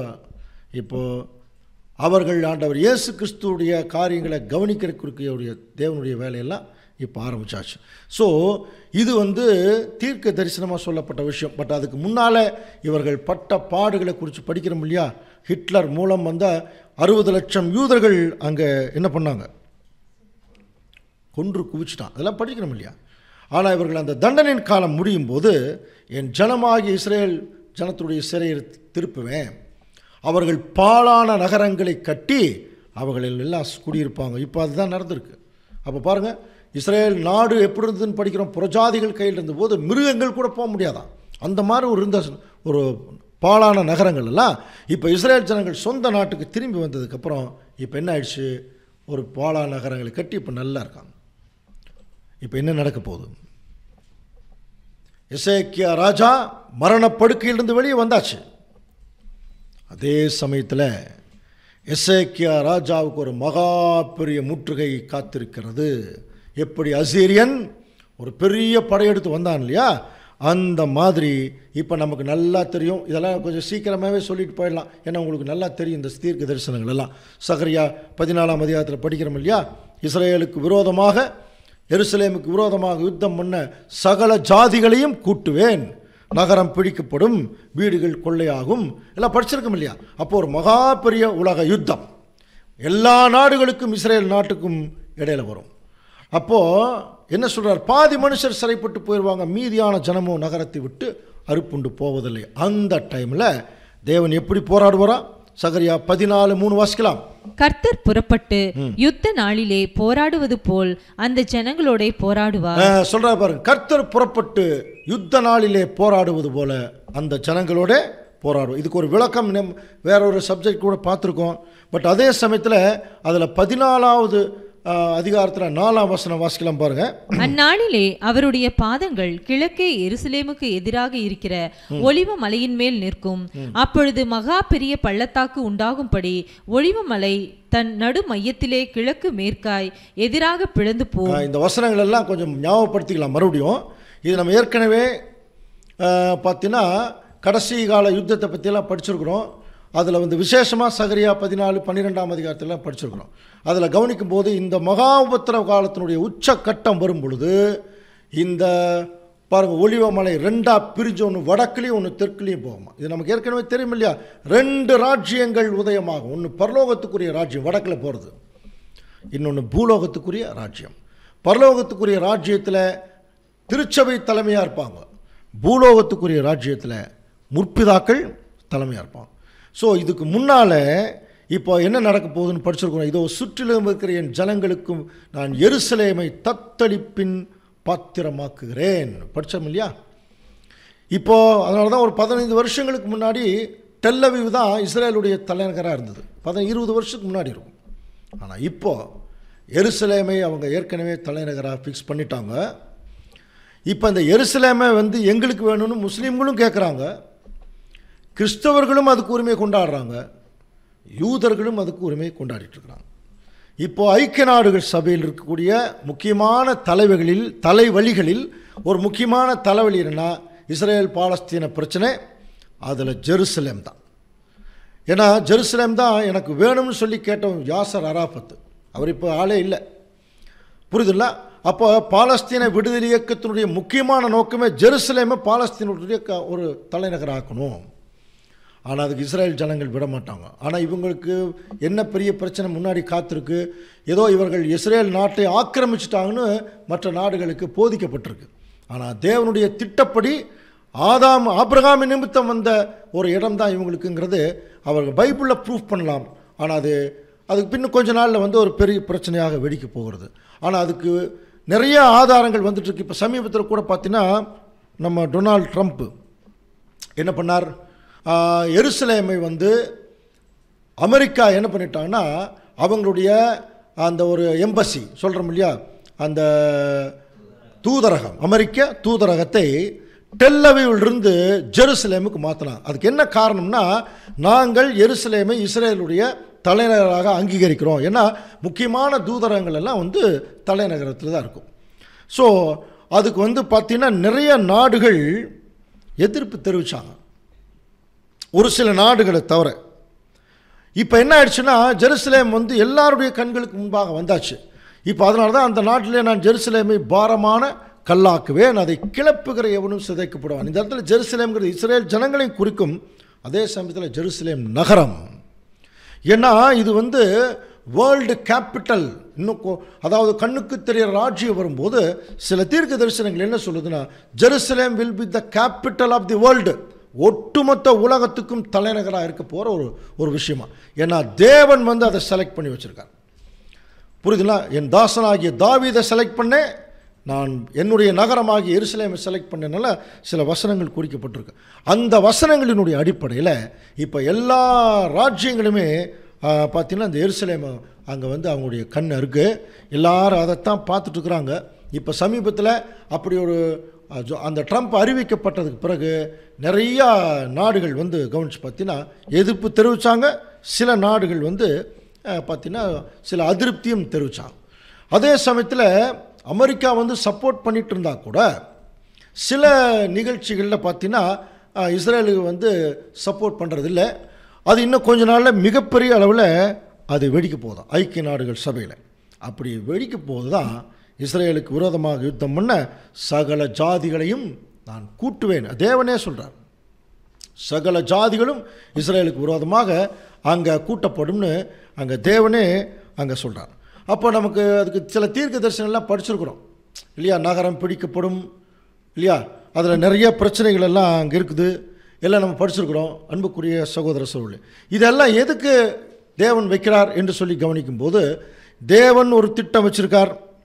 அந்த திட்டம் நிறைவேற்றுவதற்கு இப்போ பாருங்கள் எல்லா நாடுகளையும் அவர் கூட்டுறார்.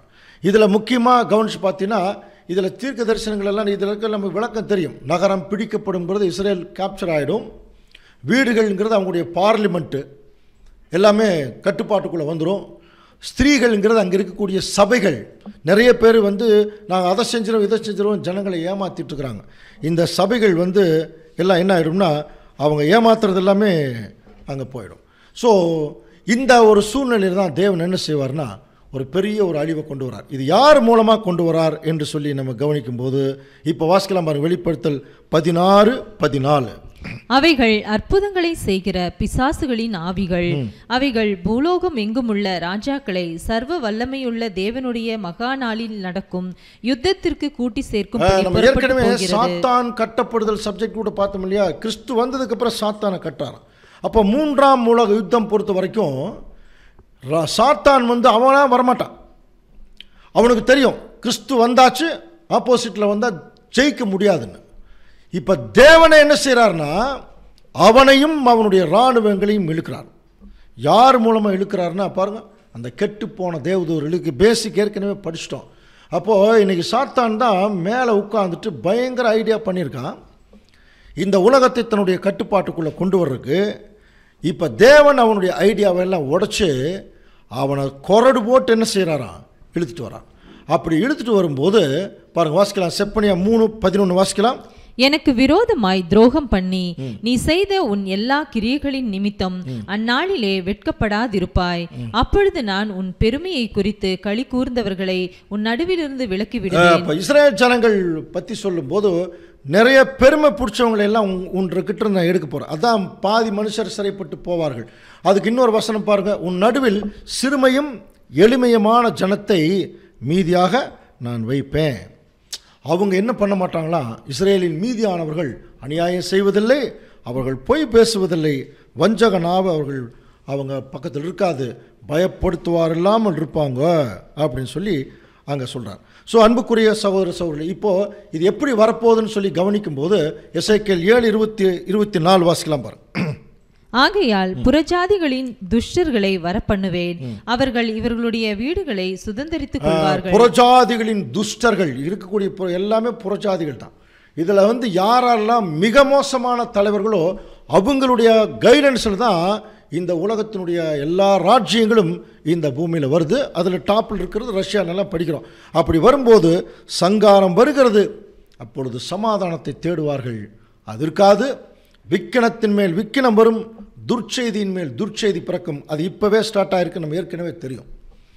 கொரோனாவிலிருந்து இனி வரக்கூடிய எல்லா செய்திகளுமே துர்ச்செய்தியாக தான் இருக்கும். அப்போ உண்மையான தீர்க்கதரிசிகளெல்லாம் தேடுவாங்களாம், ஆனால் தீர்க்கதரிசிகளிடத்திலிருந்து எந்த விதமான ஒரு பதிலும் அங்கே இருக்காது. காரணம் என்னென்னா, அது ஏற்கனவே தேவன் சொன்ன தீர்க்க தரிசனம் என்று அங்கே நடைபெற்று கொண்டிருக்கக்கூடிய ஒரு காலப்பகுதியில் இருக்கும். ஸோ இப்போ அடுத்து நம்ம செப்பனியா தீர்க்கதரிசியை பற்றி அவர் பாருங்க ஒரு இடத்துல சொல்கிறார் பாருங்க. செப்பனியா 1:18 செப்பனியா 1:18 கர்த்தருடைய உக்கரத்தின் நாளிலே அவர்கள் வெள்ளியும் அவர்கள் பொன்னும் அவர்களை தப்புவிக்க மாட்டாது, பூமி எல்லாம் எரிச்சலின் அக்கிடினாலே அழிந்து போகும். ஸோ இப்படிப்பட்ட ஒரு சூழ்நிலை தான் இந்த பூமியில் வரப்போகுது. இப்போ நம்ம ஏற்கனவே என்ன பார்த்தோம், இஸ்ரேலுக்கு விரோதமாக யுத்தம் பண்ண சகல ஜாதிகளை கூட்டார். இது இப்போ நம்ம பார்க்கறது. இதுக்கு நிழல் பார்த்தீங்கன்னா எசேக்கியாவுக்கு விரோதமாக யார் வந்தது? அசீரியன், பெரிய ராஜா வந்தான் இல்லையா? அப்போ அந்த அசீரியன் யாருக்கு நிழலாக சொல்லப்பட்டிருக்கார்?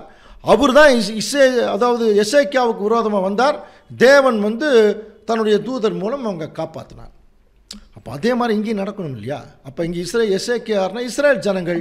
அப்போ இஸ்ரேல் ஜனங்களுக்கு விரோதமாக வரக்கூடிய அசீரியன் யாரு? இதை மீகா தீர்க்கதரிசி எழுதுறார் பாருங்க. மீகா 5:3 வாசிக்கலாம். ஆனாலும் பிரசவிக்கிறவள் பிரசவிக்கிற மட்டும் அவர்களை ஒப்பு கொடுப்பார், அப்பொழுது அவருடைய சகோதரரின் மீதியானவர்கள் இஸ்ரேல் புத்திரரோட கூட திரும்புவார்கள். இது ஒரு பெரிய தீர்க்க தரிசன வசனம். பிரசவிக்கிறவள் பிரசவிக்கு மட்டும் அவர்களை ஒப்பு கொடுப்பார். அது யார் பிரசவிக்கிறவர்கள் அப்படின்னு பார்த்தீங்கன்னா, இப்போ லாஸ்ட் டேஸ் பற்றி சொல்லப்பட்ட தீர்க்க தரிசனம். இந்த பூமியே ஒரு கர்ப்ப வேதனையில் இருக்குன்னு ரோமர் எழுதினார் பவுல். தேவனுடைய புத்திரர் வெளிப்படுவதற்கு இந்த பூமி எப்படி இருக்குதான், ஒரு கர்ப்ப வேதனை, அதான் பிரசவம். அந்த பிரசவமாய் வெளியே வந்துருச்சுன்னா இஸ்ரேல் புத்திரர்கள் என்ன ஆயிடுவாங்க, அங்கே ரிலீஃப் ஆவாங்க.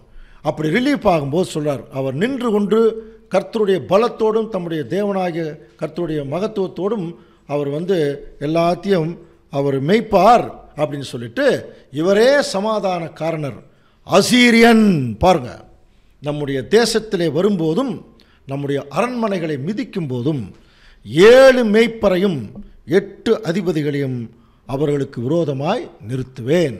இது வேற ஒரு சப்ஜெக்ட் கூட நம்ம பார்த்துருக்கோம். ஸோ இப்போ பாருங்கள், அசீரியன் அன்னைக்கு எசேக்கியா மேலே வந்தார் இல்லையா? அதே மாதிரி தான் இங்கே எசேக்கியா யாருன்னா இஸ்ரேல் ஜனங்கள் வரப்போகிறான அசீரியன். புரியுதுங்களா? மிகப்பெரிய ராஜா. அப்படின்னா இந்த உலகத்தினுடைய எல்லா தலைவர்கள் சாத்தானுடைய கண்ட்ரோல் இருந்தவங்க, அவங்க அத்தனை பேரும் வரப்போகிறாங்க. அந்த அசீரியன், இவங்களுக்கு தலைமையே அசீரியன் தான். அப்போது அந்த அசீரியன் யாருன்னு இப்போ தெரியணும். அவன் வரும்போது அவங்களுக்கு ஆப்போசிட்டில் 7 மேய்ப்பரையும் 8 அதிபதிகளையும் நிறுத்துவாரான். தேவன் நிறுத்துவாரான். பாருங்கள், நிறுத்துவேங்கிறார். இப்போ நம்ம கண்டுபிடிக்க வேண்டியது அந்த அசீரியன் யார், அந்த தூதன் யார் கண்டுபிடிக்கலாமா? ஒரு க்ளூ வசனம் கொடுக்குறேன், நீங்களே கண்டுபிடிக்க முடியுமான்னு பாருங்கள். அந்த அசீரியனை பற்றி என்ன சொல்லியிருக்கு? ஏசாயா 10:5. என் கோபத்தின் கோலாகிய அசீரனுக்கு ஐயோ. என் கோபத்தின் கோலாகிய அசீரியனுக்கு ஐயோ. அவன் கையில் தண்டாயுதம் வச்சிருக்கானா.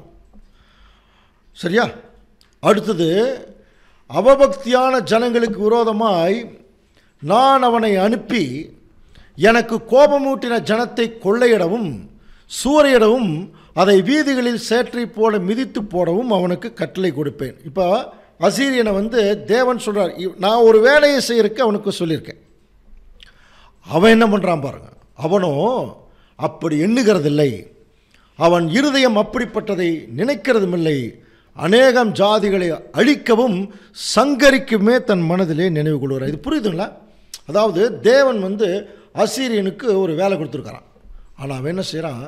தேவன் சொன்ன வேலையை செய்யலையா. அவன் என்ன நினைக்கிறானோ அதான் செய்வான். இப்போ நீங்களே சொல்லுங்கள், தேவனுடைய திட்டத்தை கூர்ந்து கவனித்து தேவன் ஒரு வேலையை ஒருத்தங்கிட்ட சொன்னாரான். அவன் அந்த வேலையை பார்க்காம தான் என்ன செய்யணுமோ, தான் என்ன நினச்சானோ அந்த வேலையை பார்க்க ஆரம்பித்தான். அந்த மாதிரி ஒருத்தர் இருந்தான் தெரியுங்களா? சரி, அப்படியே வைங்க, அப்படியே இன்னும் கொஞ்சம் அப்படியே கொஞ்சம் உள்ளே போகலாம்.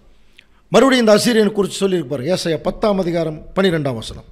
ஆதலால் ஆண்டவர் சீயோன் மலையிலும் எருசலேமிலும் தமது செயல்களை எல்லாம் முடித்திருக்கும் போது, அதான் லாஸ்ட் வேர்ல்டு வார் பற்றி சொல்றார். தம்முடைய செயல்களை எல்லாம் அந்த சீயோன் மலையில முடித்திருக்கும் போது அசீரிய ராஜாவினுடைய பெருமையான நெஞ்சின் வினையையும் அவன் கண்களின் மேட்டுமையான பார்வையும் நான் விசாரிப்பேன் என்கிறார். பாருங்க, அந்த அசீரிய ராஜாவுடைய பெருமையான நெஞ்சின் வினை, அவன் கண்ணின் மேட்டிமை நான் விசாரிப்பேன். நெஞ்சில் வினை இருக்கு அவனுக்கு, அப்புறம் கண்ணில் மேட்டிமை இருக்கு. அப்போது இப்போ இந்த மாதிரி ஒருத்தர் இருக்கான். இவன் தான் ஒரு வேலை கொடுத்தா அந்த வேலையை செய்யாமல் தன் இஷ்டத்துக்கு செஞ்சு ஜனங்கள் எல்லாம் அழிச்சிட்டு இருக்கானா. சரி, கடைசியாக இன்னொரு குழு.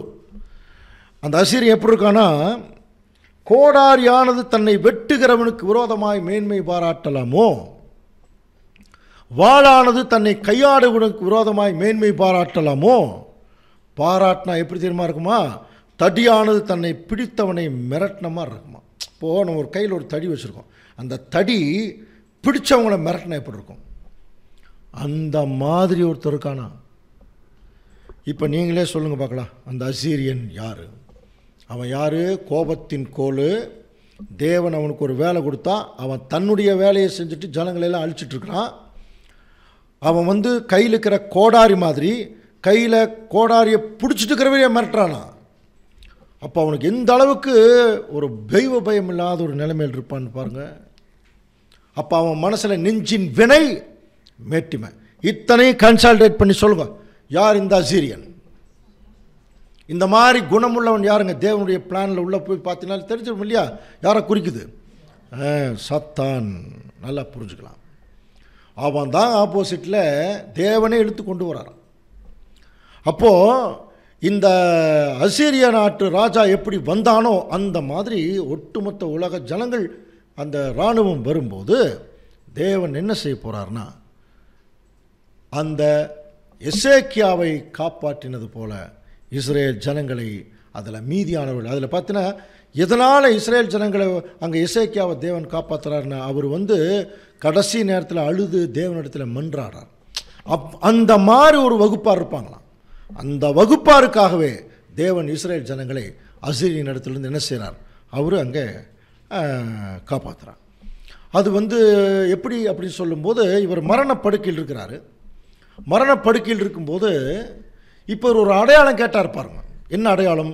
நான் 3ஆம் நாளில் தேவனுடைய ஆலயத்துக்கு போகிறதுக்கு என்ன அடையாளம் கேட்கும்போது, சாயை 10 பாகை முன்னாடி போகிறதா பின்னாடி போகிறதாங்கும்போது, முன்னாடி போகிறது நார்மலு, பின்னாடி போக வைங்க, அப்போ நான் கண்டுபிடிச்சிடுவேன்.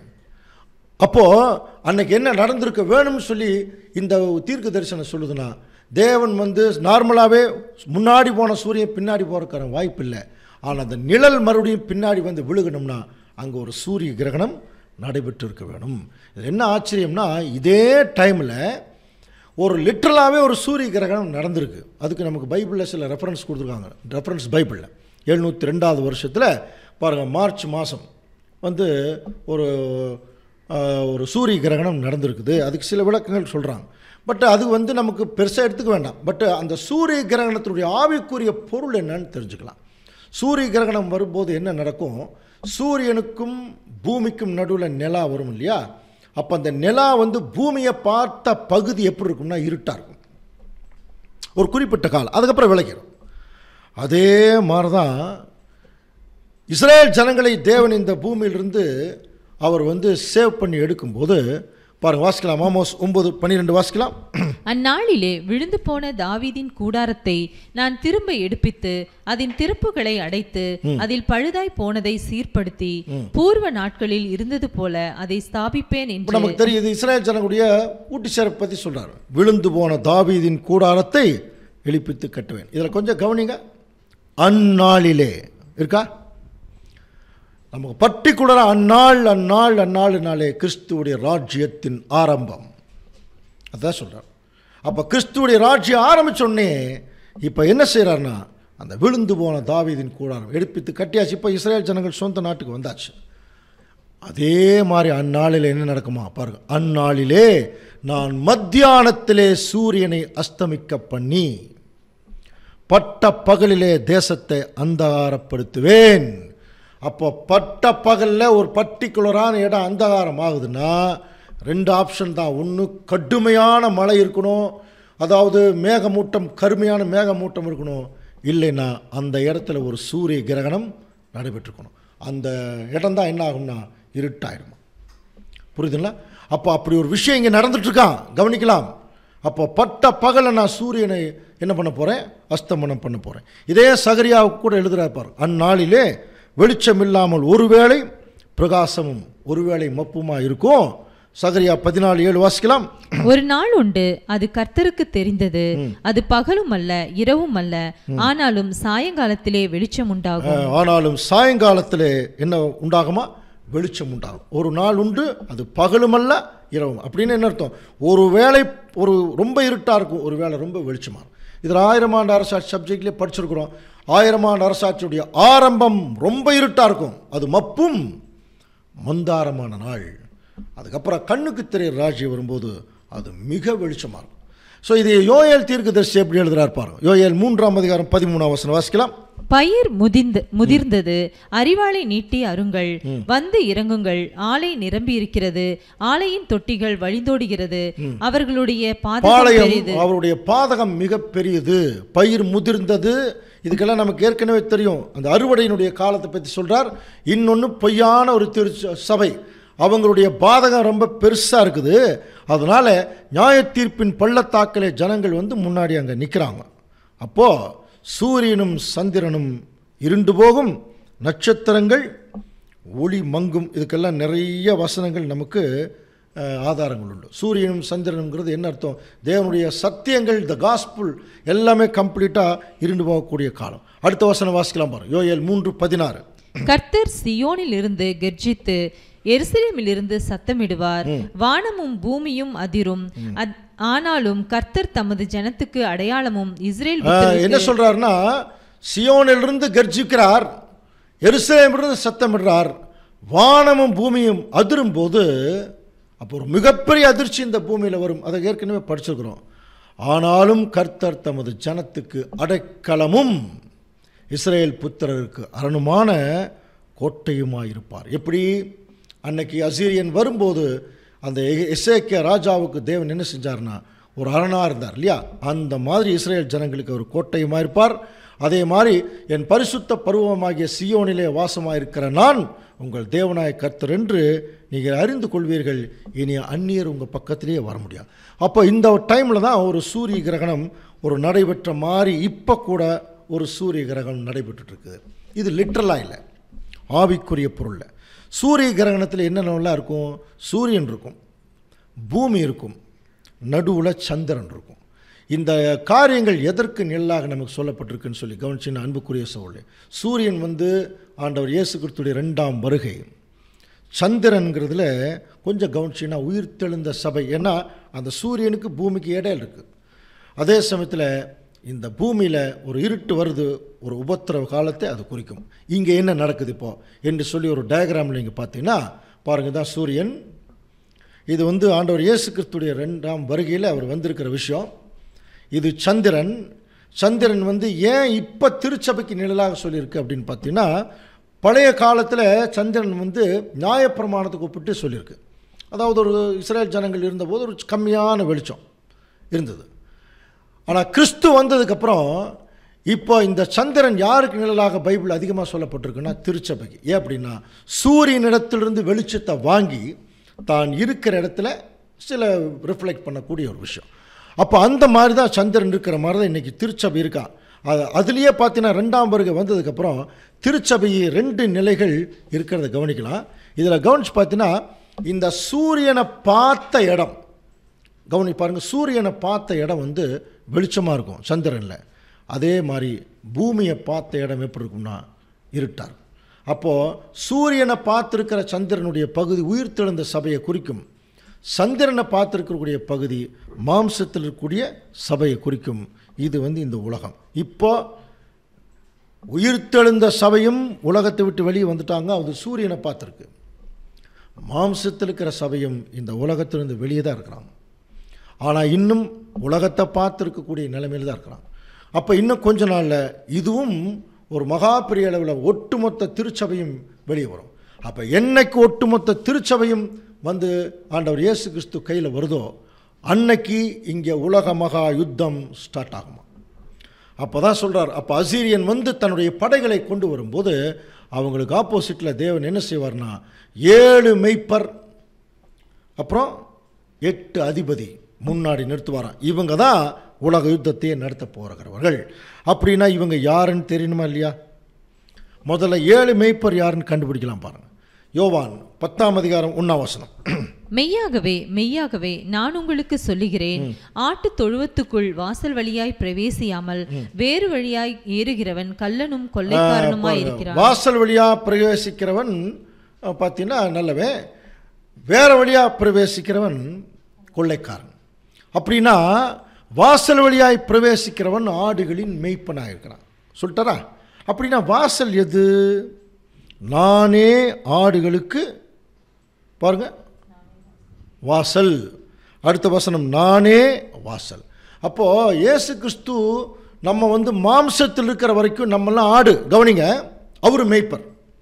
அப்போ அவருடைய வாசலில் தான் நம்ம பிரவேசிக்கிறோம். பிரவேசத்துக்கு உள்ளே போனதுக்கப்புறம் வாசலுக்குள்ளே போனவங்க எல்லாமே யாருன்னு சொல்லிட்டாருன்னா மெய்ப்பருங்கிறார். அப்படின்னா புரியுதுல்ல? அப்போ இது யாருன்னா டோட்டலாக ஆண்டவர் இயேசு கிறிஸ்துடைய திருச்சபை இந்த பூமியில் இருக்கிற வரைக்கும் அவங்க ஆடுகளாக இருக்கிறாங்க. ஆனால் கிறிஸ்துவோடு என்னைக்கு சேர்றாங்களோ அவர்கள் மெய்ப்பொருளாயிருவாங்க. அப்படின்னா அந்த 7 மெய்ப்பர்கள் அப்படிங்கிறது யார் தெரியுங்களா? பூரணமடைந்த சபை. 7 மெய்ப்பர்கள்ங்கிறது பூரணமடைந்த சபை. அப்போ அவங்க தான் இஸ்ரேல் ஜனத்துக்கு விரோதமாக வரக்கூடிய போரையை நடத்த போகிறவங்க. இன்னொன்று பார்த்தீங்கன்னா அந்த வசனமே கொஞ்சம் கவனிச்சு பாருங்க. 7 மெய்ப்பர், அது அசிரியன் வரும்போது அவங்களுக்கு ஆப்போசிட்டில் 7 மெய்ப்பரை நிறுத்துவேன், அதே சமயத்தில் மனுஷரில் 8 அதிபதிகளை நிறுத்துவேன் இருக்கும். அப்போது 7 மெய்ப்பர்கள் வந்து திருச்சபை அவங்க ஆவிக்குரிய சரீரத்தில் போயிடுவாங்க. அதே சமயத்தில் இந்த பூமியிலேயே, அதான் மனுஷரில்ங்கிற வார்த்தை, பூமியிலேயே அதிபதிகள் இருப்பாங்க. ஸோ அப்போ அவங்க யார் அப்படின்னு சொல்லும்போது அதுக்கு ஒரு க்ளூ கொடுக்குறாரு பாருங்க அன்புக்குரிய சகோதர சகோதரர். சகரியா 14ஆம் அதிகாரம் 3ஆம் வசனம் வாசிக்கலாம். கர்த்தர் புறப்பட்டு யுத்த நாளிலே போராடுவது போல். இவங்க எல்லாரும் இஸ்ரேலுக்கு விரோதமாக வரும்போது கர்த்தர் புறப்பட்டு யுத்த நாளிலே போராடுவது போல போராடுவார்னு ஒரு வசனம் இருக்கும். அது என்ன யுத்த நாளிலே? ஏதோ சண்டைக்கு போகிற மாதிரி போவார்னு அப்படி நம்ம எதிர்பார்க்கவே முடியாது. இதுக்கு ஒரு க்ளூ கொடுத்துருக்கார். இது வந்து கவனிச்சு பார்த்தீங்கன்னா திருவிலியம் பைபிள் எப்படி இருக்கு? கர்த்தர் பின்பு ஆண்டவர் கிளம்பி சென்று முன்னாளில், அந்த வசனம் வந்து பாருங்கள் முன்னரில் இருக்கு, தயவுசெய்து கொஞ்சம் நல்லா படிச்சுங்க.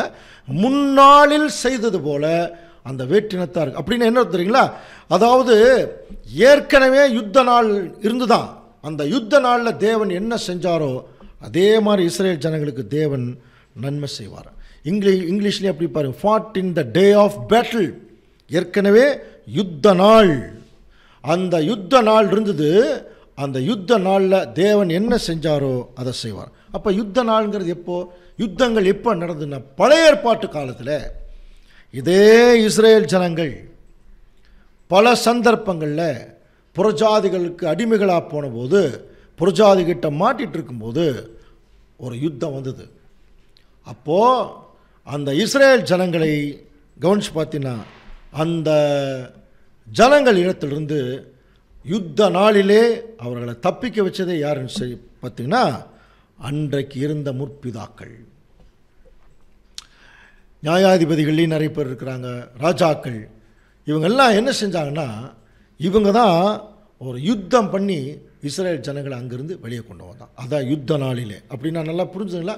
அப்போது மறுபடியும் இதே முற்பிதாக்களை தேவன் அந்த யுத்த நாளில் திரும்ப கொண்டு வர போகிறார் இஸ்ரேல் ஜனங்களுக்காக.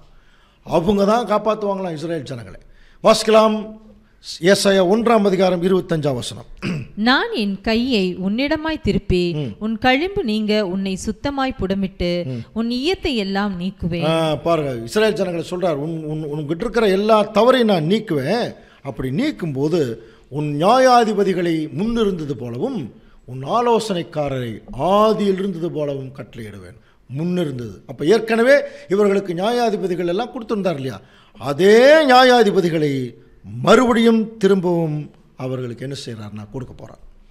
அப்படி கொடுக்கும்போது இவர்கள் தாங்க நிறுத்துவாராம் 7 மேய்ப்பர்கள் 8 அதிபதிகள்.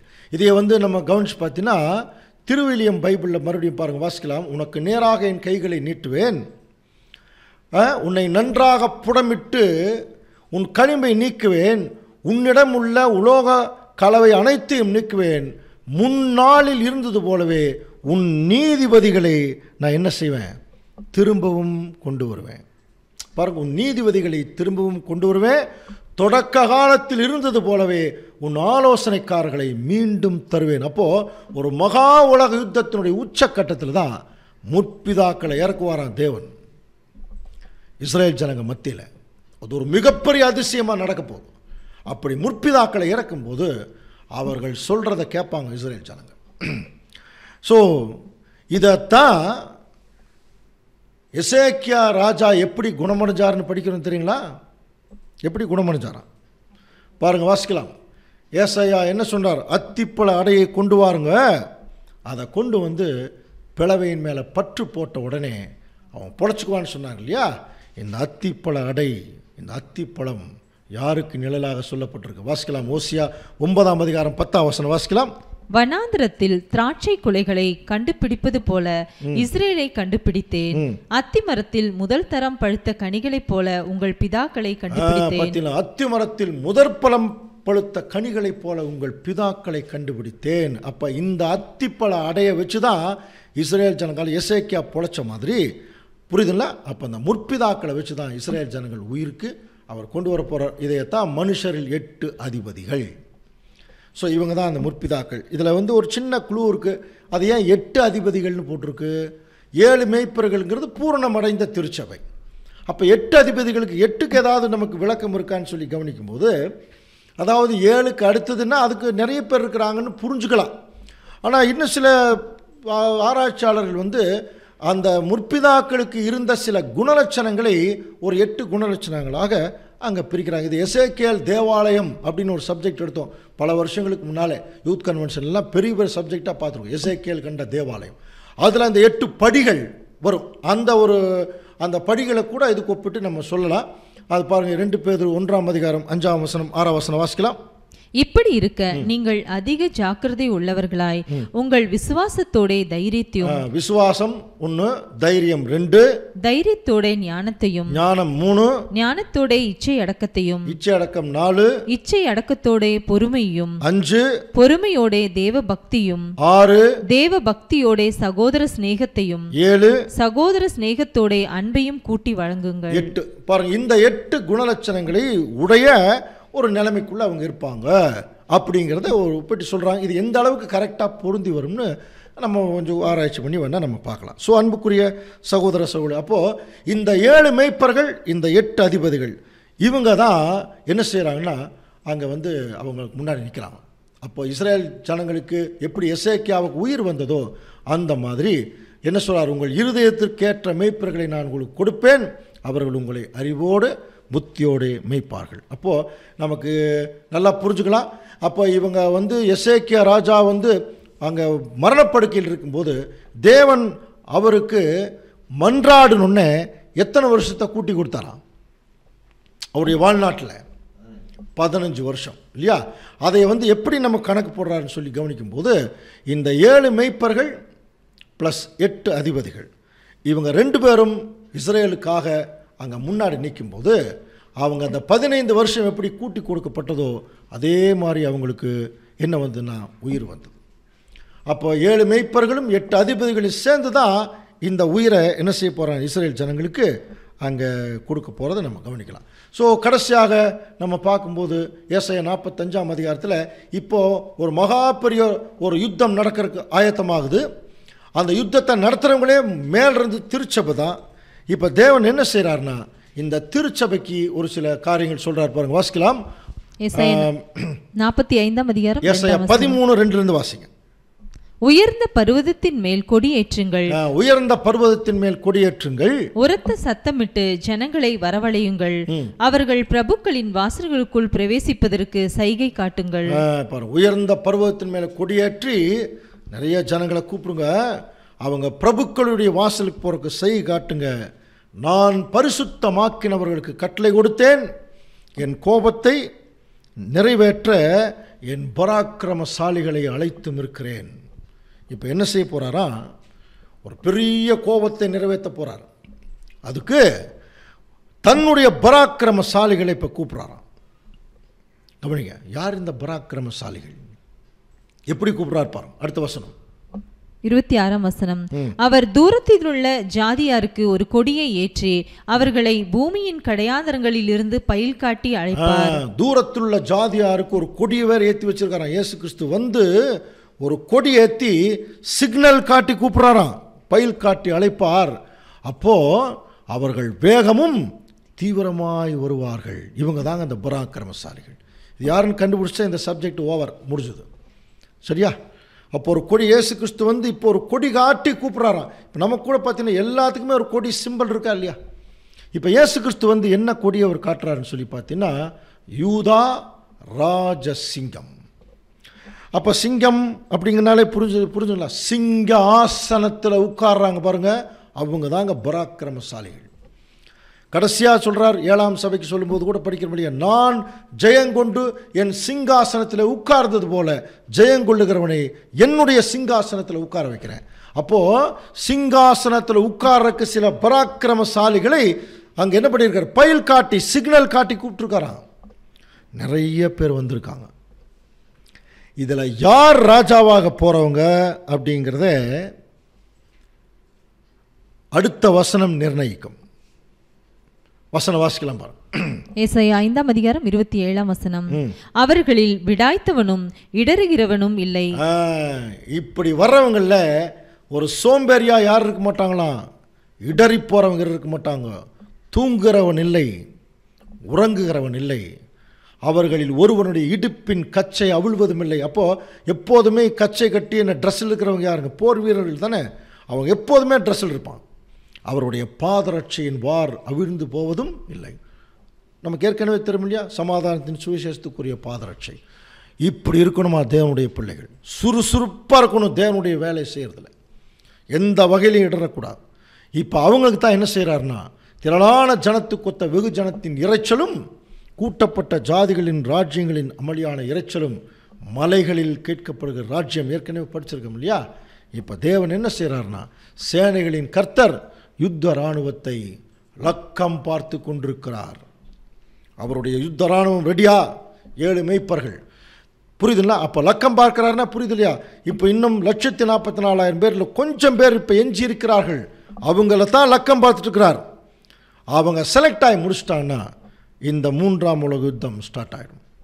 அதுக்கப்புறம் நடக்கக்கூடிய நிகழ்ச்சிகள் எல்லாம் இஸ்ரேலுடைய அந்த கூட்டு சேர்ப்பு ஏற்கனவே நடந்துருச்சு. அவங்கள காப்பாற்றி அவங்கள ஜீவனுக்குள்ளே கொண்டு வர ப்ராசஸ் அடுத்தது ஸ்டார்ட் ஆகிடும்.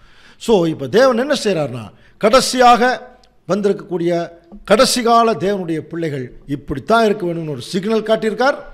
அவர்கள் எப்போதுமே சுறுசுறுப்பாக தேவனுடைய வேலையை செய்வாங்க, பராக்கிரமசாலிகளாக இருப்பாங்க. இப்போது கடைசியாக இருக்கக்கூடிய அந்த லக்கத்தை அவர் பார்த்துட்ருக்கிறார். அந்த லக்கத்தில் நம்ம இருக்கிறோமா இல்லையா என்பதை முடிவு செய்ய வேண்டியது தேவன் நமக்கு கொடுத்திருக்கிற சுயாதீனம். அந்த சுயாதீனத்தை தேவனுக்கு அடிமையாக நம்ம பயன்படுத்தி அந்த ராஜ்யத்தில் நம்ம பங்கு சேர தேவன் தாமே கிருபை செய்வாராக. ஆமென். அன்புக்குரிய சகோதர சகோதரிகளே, இந்த நாளிலே தேவன் நமக்கு தந்த அவருடைய விலையேற பெற்ற பாடத்திற்காக கிறிஸ்துவுக்குள்ளாக நன்றிகளை ஏறெடுத்துக்கொண்டு தேவன் தாமே கேட்ட சத்தியத்தின் அடிப்படையிலே நம்முடைய வாழ்க்கையை சீர்படுத்தி வழிநடத்த அவருடைய பரிசுத்தாவின் வழிநடத்தினை அதிகமாய் நமக்கு தந்தருள்வார்கள். தொடர்ந்து இந்த நாளுக்குரிய நிறைவு ஜெபத்துக்குள்ளாக நாம் கடந்து வருவோம். நம்முடைய அன்பு சகோதரர் இந்த நாளுக்குரிய நிறைவு ஜெபத்திலே நம்மை வழிநடத்துவார். மகா உன்னதங்களில் வாசமாயிருந்து பூமியின் மனுமக்களாய் எங்களை ஆசீர்வதித்து வழிநடத்தி வருகிற எங்கள் அன்பின் பரலோக தந்தையே, உம்மை துதிக்கிறோம், உம்மை ஸ்தோத்தரிக்கிறோம். அப்பா, உம்முடைய விலையேற பெற்ற வார்த்தைகளினாலே எங்களை போஷித்து வழிநடத்தி வந்த கிருபைகளுக்காய் கோடான கோடி நன்றி செலுத்துகிறோம். தந்தையே, நாங்கள் திருவசனத்தை கேட்கிறவர்களாய் மாத்திரமல்ல, அதற்கு கீழ்ப்படிந்து ஜீவிக்கிறவர்களாய் வாழ தந்தையே, உம்முடைய குமாரன் எவ்வாறு உமக்கு பிரியமுள்ள வாழ்க்கை வாழ்ந்தாரோ அதுபோல நாங்களும் தந்தையே உம்முடைய வசனத்துக்கு கீழ்ப்படிந்து நாங்கள் உமக்கு பிரியமுள்ள பிள்ளைகளாய் ஜீவிக்க எங்களுக்கு ஞானத்தை தந்து வழிநடத்தும்படியாய் கெஞ்சுகிறோம். தந்தையே, நாட்கள் பொல்லாதவைகள் ஆனபடியால் காலத்தை பிரயோஜனப்படுத்திக் கொள்ள நீர் எங்களுக்கு இந்த தருணத்தை தந்திருக்கிறீர். தகப்பனே, நாங்கள் இதை முழுவதுமாய் தகப்பனே நாங்கள் புரிந்து கொண்டு உமக்கு பிரியமுள்ள மகளாய் ஜீவிக்க தேவரீதாமே உடைய பரிசுத்தாவியை எங்களுக்கு நிறைவாய் தந்து எங்களை ஆசீர்வதித்து வழிநடத்தும்படி எங்களுடைய ஆண்டவரும் மீட்பரும் இரட்சகரும் குருவுமாய் இருக்கிற இயேசு கிறிஸ்துவின் இன்ப நாமத்தில் கெஞ்சி மன்றாடுகிறோம் எங்கள் ஜீவனுள்ள பிதாவே, ஆமென். எல்லா புத்திக்கும் மேலான தேவ சமாதானம் நம்முடைய இருதயங்களையும் சிந்தனைகளையும் கிறிஸ்து இயேசுவுக்குள்ளாக காத்துக்கொள்ள கடவுது. ஆமென்.